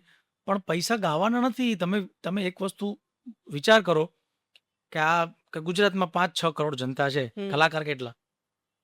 5-10 લાખ તો નથી. હમ. હશે આમ સારા નામધારી તમે જોવો તો હા, તમે આંગળીના વેઢે આંગળીના ગણી વેઢે શકો. ગણો એટલા બિલકુલ, હશે, બિલકુલ. બરાબર? હમ. તો તમને તમને ખબર છે કે આટલા લોકો જ આ કામ કરે છે. હું તમને ટેકનિકલી સમજાવું કે આટલા હા. લોકો જ આ કામ કરે છે તો પૈસા લેવાના જ છે. આજે હું એમ કહું કે તોરલબેન આ કામ કરે છે. ગુજરાતમાં 2 જ વ્યક્તિ છે તોરલબેન જેવા કે એક તોરલબેન એક બીજા બેન આ કામ કરે છે. તો તમે મોઢેમાં કે પૈસા લેવાના છો? બિલકુલ. કારણ કે ભગવાને તમને એબલ બનાવ્યા છે એના માટે. હમ. એ વસ્તુ લેવા માટે. તમે તમે કાંઈ ચોરી તો નથી કરતા કે તમે એનું નથી કાંઈ બીજી રીતે કાંઈ ફ્રોડ કરતા. એટલે અમારા કલાકારોનું એવું છે કલાકાર પૈસા એટલા માટે લે છે કે અમે એબલ છીએ એના માટે. બિલકુલ. અમને ભગવાને બનાવ્યા છે. હમ. હા એવું નથી કોઈને લૂંટી લેવા. હમ.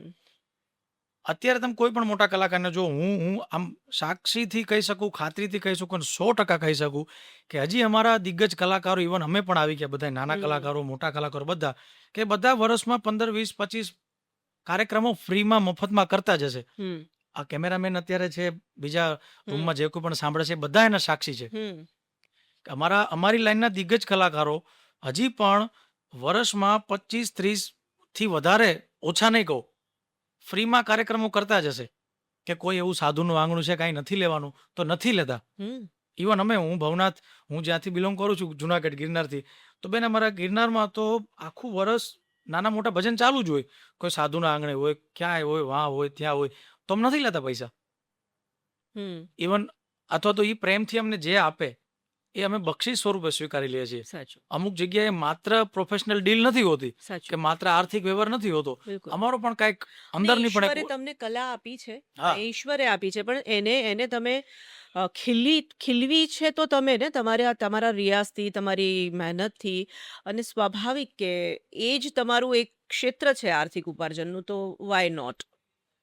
તમે વિચાર કરો કે કોઈ લગ્નનું કોઈનું પેકેજ હોય કે ભાઈ કોઈને લગ્ન છે ને 75 લાખ રૂપિયા વાપરો છો, તો ડેકોરેશનમાં નાખશે 20-25 લાખ, હા કલાકાર 5-7 લાખ રૂપિયા લેશે. તો એ પાર્ટ ઓફ એના એના એના એના સાચું. વેડિંગને સારું સારું બનાવવાનું, મતલબ કે એના હમ વેડિંગને હમ એને જે જોઈએ છે એ મળવાનું છે એમાંથી. સાચું. તો કલાકાર તો લેવાનો જ છે પૈસા.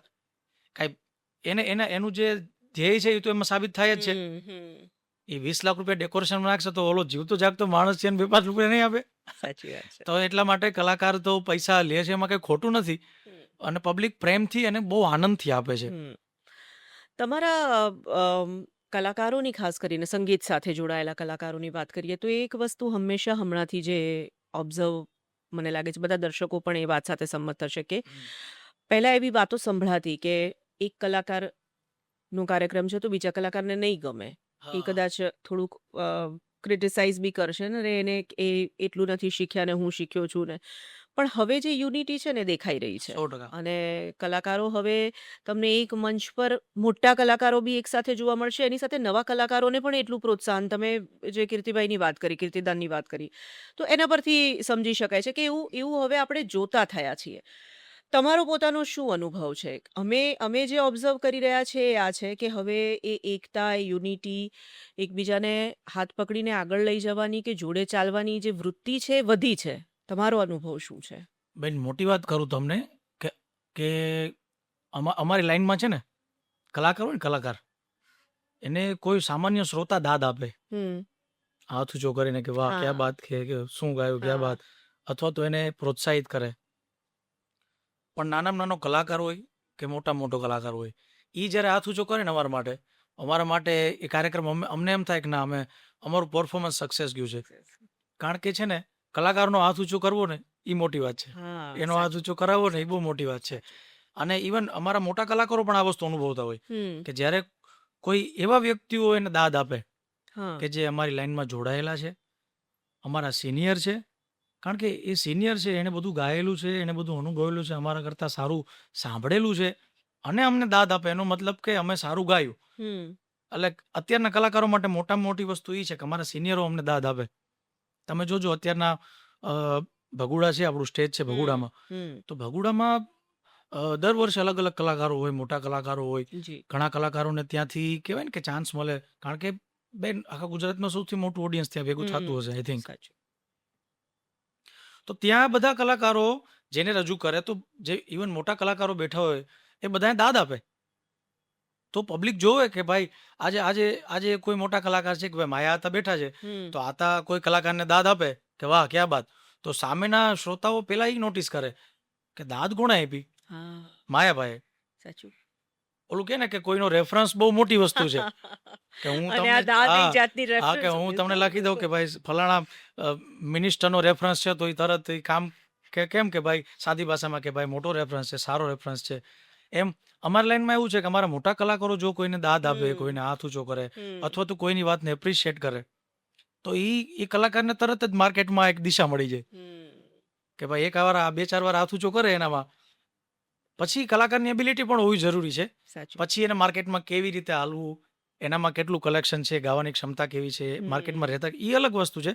પણ દાદ આપે એટલે 100% શ્રોતાઓ નોટિસ કરે કે ભાઈ આમને તો આ લોકો દાદ આપે છે, એટલે આ સારા જ કલાકાર હોય. એટલે અમારા માટે એ તમે જે કીધું કે એકતા એક તો બહુ અત્યારે વધી ગઈ છે. મતલબ વધી ગઈ મીન્સ કે ખૂબ સારી એકતા છે. કારણ કે આ બધા યંગસ્ટરો છે. એક સમય હતો કે ત્યારે આટલા બધા યંગ કલાકારો એસ્ટાબ્લિશ નહોતા થતા, કારણ કે સોશિયલ મીડિયા નહોતું. અને અત્યારે તમે જો કોઈ પણ વ્યક્તિને આમ અ, જાહેર મંચ ઉપર આવવું હોય તો મોટામાં મોટો એની પાસે પ્લેટફોર્મ છે. સોશિયલ મીડિયામાં 2-4 રીલ મૂકે અને જો પબ્લિક સ્વીકારે તો તરત કાર્યક્રમો મળવા માંડે. જી અને ખાલી કાર્યક્રમો મળે એટલું જ નહીં બેન, પૈસા પણ એટલા મળે, હમ પૈસા પણ મળવા માંડે. હમ એટલે યુનિટી અમારી એ રીતે બહુ છે કે અમે મોટા મોટા મંચ ઉપર જઈએ, પછી અમને 2-3 કલાકારો સાથે ગાવા બેસાડે, જી તો પાછળના કલાકારો હોય હમ એ એમને સજેશન પણ કરતા હોય, હમ આના પછી આમ ગાજો, ઓલું ગાજો, એ પણ કરતા હોય. એટલે અમને લોકોનું અમારું એક માઇન્ડ પણ કનેક્ટ થઈ ગયું હોય. હમ અમને ખબર છે કે ભાઈ આનું ગીત આ છે, મારા કરતાં વધારે આ સારું ગાય છે, તો એ ગીત હું ન ગાઉં, એમના પાસે જ ગવડાવવાનું. અચ્છા, ક્યારેક એવું થયું છે મયુરભાઈ કે તમે 4-5 કલાકારો છો મંચ પર હમ અને પરાફરતી બધા કલાકારોએ પોતપોતાનું ભજન કે ગીત રજૂ કરવાનું છે. તમે મનમાં વિચારીને ગયા છો કે હમ તમારે આજે મયુરભાઈ આજે આ ગીત ગાશે અને મયુરભાઈ મને આ મજા પડે છે, હમ. ઓડિયન્સને મજા આવશે મારા આ ગીતથી હા અને તમે નક્કી કરીને ગયા હો ને તમારી આગળના કલાકારે ગાઈ લીધું હા, હોય ઘણી વાર એવું બને છે. કેટલી એવું વખત થાય. એવું પછી એ બનતું હોય. વખતે તમારે પાછું બીજું એક તૈયાર રાખવું પડે કે આ જો હા ગવાઈ જશે તો મારે આ ગાવાનું છે. હા, એટલે એમાં એમાં એવું હોય છે બેન કે અ, આ તો શું છે, આ જે લખાયેલું છે એ અમારું તો કાંઈ નથી, એ તો હા, કોઈનું છે. એટલે સાચું. બધાને મન પડે તો મોજથી બધા ગાઈ શકે. પણ ઘણી વાર એવું બને કે હું વિચાર કરતો હોય બેઠો બેઠો કે હવે મારો વારો આવે ને ગાવામાં, એટલે મારે આ ગાવું છે, તો હજી હું વિચારતો હોય ને ત્યાં ભજન ગવાઈ ગયું હોય. પેલા મારી આગળના કલાકાર પ્રસ્તુત કરે, હા. એટલે પછી તરત જ મારે પછી માઇન્ડ ફેરવવાનો કે હવે પછી મારે તમારે કયું તમારે પછી વખતે યાદ કરવાનું કે અચ્છા ના, મારે એટલે આ નહીં પછી આ ગાવાનું છે. પછી કસરત કરવાની માઇન્ડથી કે હવે શું ગાવું.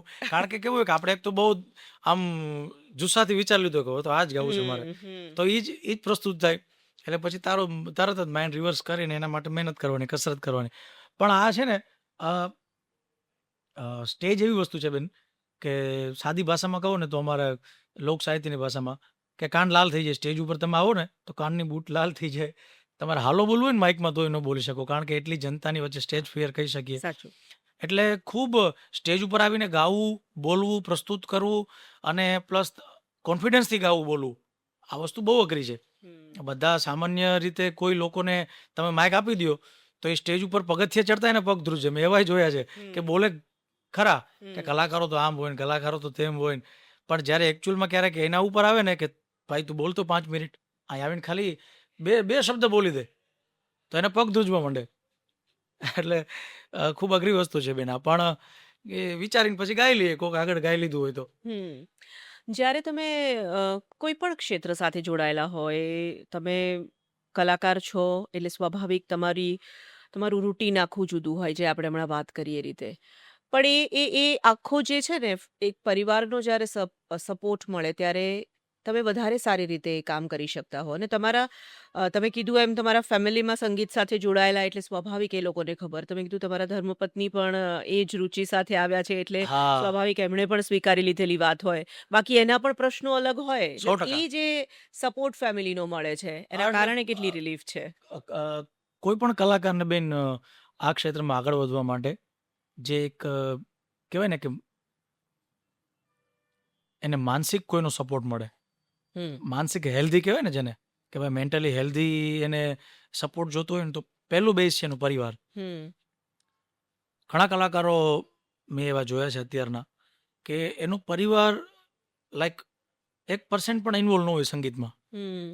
અને છોકરાને ભજન ગાવા હોય કે છોકરીને ભજન ગાવા હોય અથવા તો રુચિ હોય, તો આમ ક્લેશ થાય.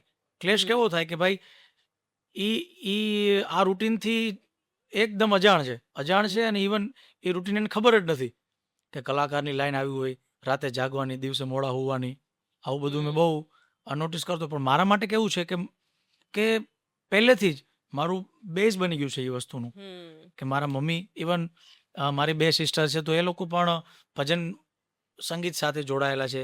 મારું કાકાનું ઘર છે, એ આખું ઘર પણ સંગીત સાથે જોડાયેલું છે. બધા લાઈક કોઈ અમારું પરિવારનું કોઈ બાકી જ નથી. મારા ફઈ, ફુવા, મામા બધાને સંગીત પ્રત્યે ખૂબ રુચિ. હમ.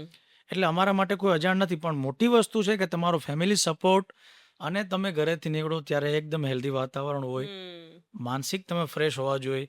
આ બહુ જ મેટર કરે છે કોઈ કલાકાર સાચું. માટે.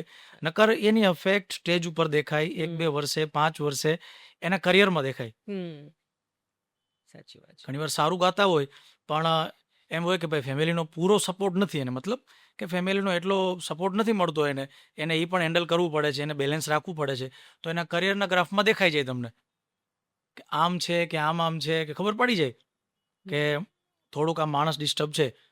પણ જ્યારે તમારા ફેમિલીમાં તમારા ફાધર, મધર, સિસ્ટર અને પ્લસમાં હમ. મેઇન પોઈન્ટ તમારી વાઈફનો, કે જે તમારો લાઈફ પાર્ટનર છે, એનો મોટામાં મોટો ફાળો છે એ એનો તમને એનો સપોર્ટ ખૂબ કરે આ મોટો લાઈનમાં, તો તમારા માટે જંગ જીતવાની બહુ ઈઝી તો નહીં, આસાન થઈ પણ જાય આમ છે. રસ્તો બહુ બિલકુલ, સહેલો છે એમ. બિલકુલ. તમે ઈ સફળમાં બહુ વ્યવસ્થિત જઈ શકો સફળતામાં.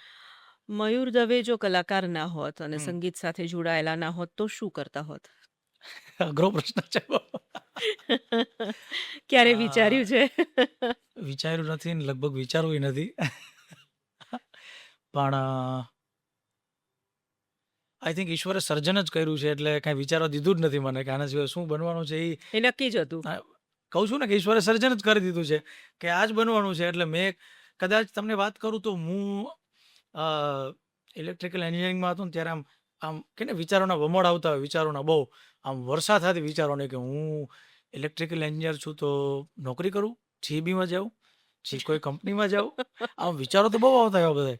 પછી હું આમ આંકડા માંડું કે આ સપ્તાહમાં હાર્મોનિયમ વગાડવા ગયો, એક સપ્તાહમાં મને 15,000 મળ્યા. મેં મહિનાની 3 સપ્તાહ કરી તો 45,000 રૂપિયા મને મળ્યા. તો નોકરી કરતાં તો સપ્તાહમાં મને જાજુ મળે છે. ઇવન કદાચ કોઈ પણ નોકરી કરું, હા. કોઈ પણ જોબ કરું તો સ્ટાર્ટિંગ કેટલું હોય? એ 20,000, 25,000 કોઈ પણ નોકરી હોય. તો હું વિચાર કરું તો આ સારું નહીં? 3 સપ્તાહ કરી, 7 તેરી 21, તો દિવસ તો 21 જ થયા. મહિનો પૂરો નહોતો કર્યો હવે. 21 દિવસના મને 45,000 મળે છે. હમ. એટલે આમ કે ને કે નાનું મગજ હોય તો આમ નાની ઉંમરમાં એવા બધા ગણતરી બધા વિચારો આવી આ જાય. ગણતરી હાલતી હોય. સાચું. તો પછી એવા વિચારો હું ખૂબ કરતો કે હું નોકરી કરીશ તો આટલા જ મળશે. હમ. અને પ્લસ એમાંય 30 દિવસ તો જવાનું જ, અને સવારથી સાંજ સુધી 10 કલાક ધક્કા ખાવાના એ અલગ, અને માનસિક ને શારીરિક બેય અને ઘસાવાનું. પાછું તમને જે ગમતું હોય, ઈ જે તો તમને નહીં જ એમ. ગમતી પ્રવૃત્તિમાં તમે જ્યારે હો ત્યારે હા, એનો આનંદ સાવ જુદો હોય એટલે છે. કલાકાર માટે મોટી વસ્તુ જ ઈ છે. સાચું. સૌથી મોટી વસ્તુ કે એને એક તો સંગીત છે ને એને મળેલું છે ભેટમાં. હમ. ઈશ્વર તરફથી મળેલી અમૂલ્ય ભેટ છે. હમ. એને કેળવવાની જરૂર નથી. મતલબ કે કેળવવાની હા. મીન્સ કે એને 20 વર્ષના થાય પછી એને સંગીતમાં ઉતરવાની જરૂર નથી. કલાકાર હોય એ નાનપણથી જ એને આમાં રુચિ હોય. નાનપણથી જ ઈ ગાવા સાથે જોડાઈ ગયા હોય. હમ. હવે કોઈ વ્યક્તિને ડ્રોઈંગ ગમતું હોય અને એને ડ્રોઈંગ ક્ષેત્રમાં મોટામાં મોટી નોકરી મળે કે ભાઈ મહિનાનો તમારો 5 લાખ પગાર, તો એને તો ઓલું તો ગમે જ છે ડ્રોઈંગ કરવું, પ્લસ એના પૈસાય મળે છે. એટલે જેકપોટ છે. કલાકાર બનવું ને જેકપોટ જ છે. તમને જો એવું પૂછવામાં આવે કે તમને સૌથી વધારે શું સાંભળવું ગમે છે જ્યારે તમે પોતે ફ્રી હો અને હા, તમને એમ લાગે કે તમારે કાર્યક્રમ માટે તૈયારીના ભાગરૂપે સાંભળવાનું છે એવું નહીં, પણ હા. તમે જ્યારે ફ્રી છો, જે તમને આમ મજા પડે, તો તમે શું સાંભળો સૌથી વધારે? હું સૌથી વધારે બેન ગઝલો સાંભળું, હમ. ક્લાસિકલ મ્યુઝિક સાંભળું, અને આપણા અમુક એવા આપણા કલાકારો છે કે જે મારા ખૂબ પ્રિય છે, તો એ બધાને હું ખૂબ સાંભળતો હોય. હમ. અ, જેમ કે પંડિત જસરાજજી છે, હમ. હરિહરનજી છે, અજય ચક્રવર્તીજી છે, અને જૂના ગીતોમાં ઇવન મને લતા દીદી, કિશોર કુમાર, મુકેશજી, આ અચ્છા. લોકોને, એટલે હું આમ જ્યારે ફ્રી હોય ત્યારે આ લોકોને ખૂબ સાંભળું. ગઝલો પણ મારો ખૂબ પ્રિય વિષય. હમ. ગઝલો પણ ખૂબ સાંભળું. એટલે હું જ્યારે ફ્રી હોય ત્યારે ગઝલ બહુ સાંભળતો હોય. દરેક દરેક વ્યક્તિનું એક ફેવરેટ ગીત હોય છે અથવા ફેવરેટ 5 ગીતો હોય છે. મને કોઈ પૂછે તો હું કહું કે મારા 5 ટોપ 5 ગીતો આ છે. હમ. તમને જો કે એ સવાલ પૂછવામાં આવે તો તમારું સૌથી વધારે, આપણે ટોપ 5 નથી પૂછતા, પણ સૌથી વધારે તમને એમ લાગે કે આજે તમે બહુ ખુશ છો તો તમે આ સાંભળશો. તમને મજા નથી તો પણ તમે આ સાંભળશો. એવું કયું ગીત છે અથવા કોઈ પણ? આમ તો ઘણા બધા એવું મારું પ્લેલિસ્ટ છે આખું હા. કે હું ફ્રી હોય ત્યારે બધું સાંભળતો હોય. પણ અમુક રાગ મારા ખૂબ પ્રિય છે. જેમ કે ચારુકેશી રાગ છે. તો હું ઘણીવાર આમ ફ્રેશ હોય કે ભાઈ હાલો કંઈક મારે આજે તો ખૂબ સાંભળવું છે, તો હું ક્લાસિકલ અજય ચક્રવર્તીજીને ક્યારેક સાંભળું, હમ. ગુલામ અલીજી છે, પછી મહેંદી હસનજી છે. તો આ લોકોની ગઝલો એક છે, હમ. મને મારી ખૂબ પ્રિય છે.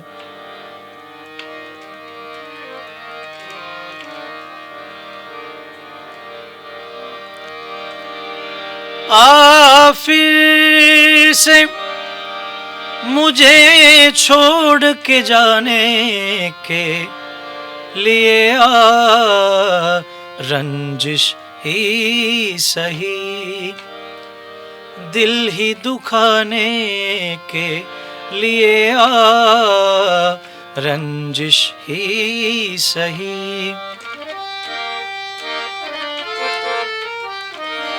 आ फिर से मुझे छोड़ के जाने के लिए आ रंजिश ही सही, दिल ही दुखाने के लिए आ रंजिश ही सही. તો આવી આ ગઝલ મને ખૂબ પ્રિય છે. યમન રાગ છે હા અને હું આ ગઝલ અવારનવાર જ્યારે ફ્રી હોય કે લોંગ ડ્રાઈવમાં ગાડીમાં જતો હોય કે પછી આ ગઝલ અવારનવાર સાંભળું.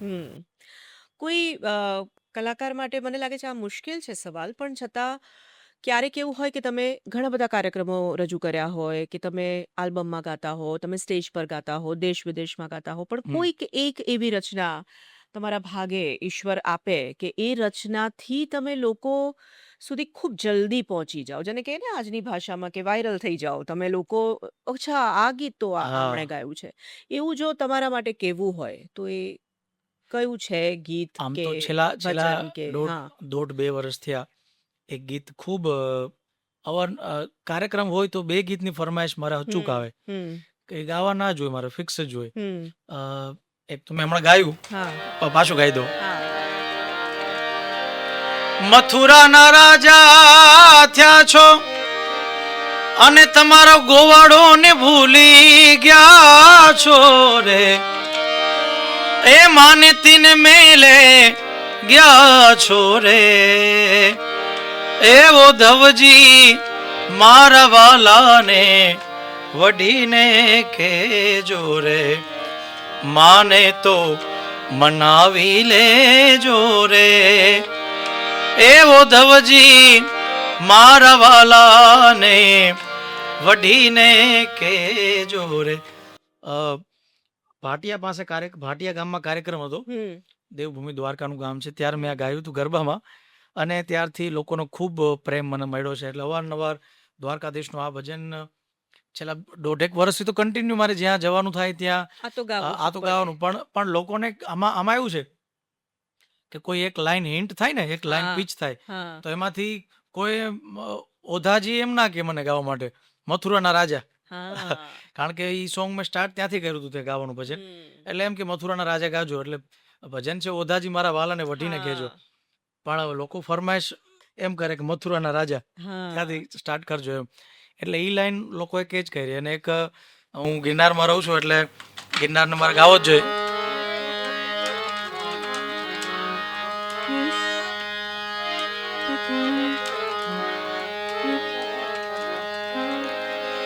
क्यों आके रो रहा है गिरनारी शहर में, क्यों आके रो रहा है मेरे गिरनारी शहर में, हर दर्द की दवा है गिरनारी शहर में, सब सिद्धों की जगह है गिरनारी शहर में, हर दर्द की दवा है गिरनारी शहर में, ओ सब सिद्धों की जगह है गिरनारी शहर में, ओ हवा भी यहाँ अदब के साथ चलती है, हवा भी यहाँ अदब के साथ चलती है, ओ गिरनारी शहर में गुरुदत्त के नगर में, हर दर्द की दवा है गिरनारी शहर में. ક્યા વાત હે, વાહ વાહ. ભાઈ આમ મને લાગે છે કે ઘણી બધી વાતો હજી કરી શકાય અને કરવી જોઈએ, પણ હા, મને લાગે છે કે આ એવું છે કે આ અવિરત સારા છે. ચાલી રહે, કારણ કે સાંભળવાની પણ એટલી મજા પડે છે અને આજના સંગીત વિશે પણ તમે ઘણી બધી વાતો કરી. કોઈ ખાસ મેસેજ અમારા દર્શકોને, જે તમને લોકોને જોઈ રહ્યા છે, જે તમને પસંદ કરી રહ્યા છે, એમને તમે કંઈ ખાસ કહેવા માંગતા હો તો? આમ તો ખાસ મેસેજ તો હું શું આપું, પણ TV13ના માધ્યમથી એટલું ખાસ કહી શકું કે ગુજરાતી ભાષા છે એ આપણી આમ તો માં છે. કારણ કે કોઈ પણ માણસ માટે એની ભાષાથી મોટી સમૃદ્ધિ એના માટે કંઈ હોઈ ના શકે. એટલે ગુજરાતી ભાષાને ખૂબ પ્રેમ કરો, ખૂબ એને વળગી રહ્યો. બધી ભાષાઓ શીખવી જરૂરી છે, જી પણ મૂળમાં ગુજરાતી હોવી જરૂરી છે. અને દિલ અને જીભ બે ગુજરાતી રાખો સદાય માટે.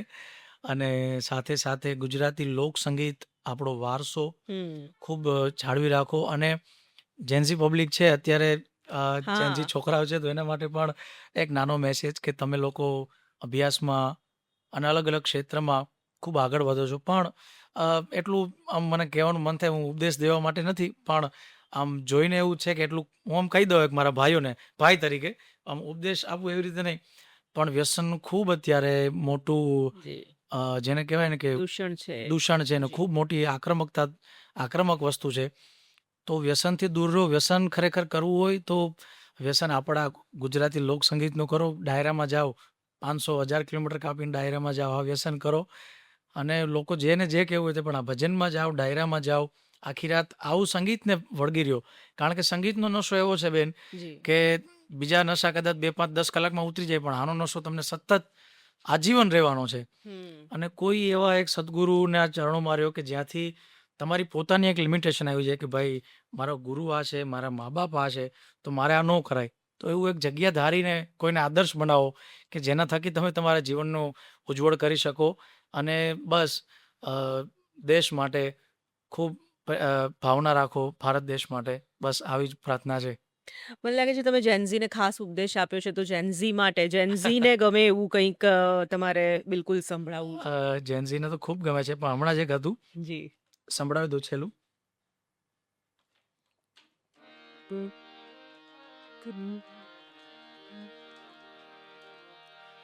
ઓ છેલાજી રે કે મારી હાટુ પાટણથી પટોળા મોંઘા લાવજો.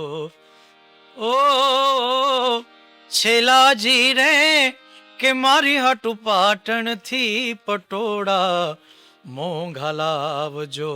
એમાં રૂડા રે મોરલિયા ચિતરાવજો. પાટણથી પટોળા મોંઘા લાવજો.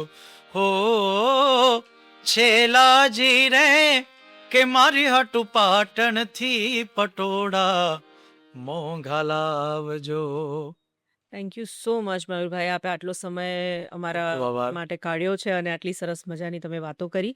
તમારી આ સંગીતની જે આ જર્ની છે એમાં તમને ખૂબ સફળતા પ્રાપ્ત થાય અને હજુ પણ તમે લોકો સુધી તમારી આ કલા થકી પહોંચો તેવી ખૂબ ખૂબ શુભકામનાઓ થેન્ક ટીવી યુ બેન. 13 પરિવાર તરફથી.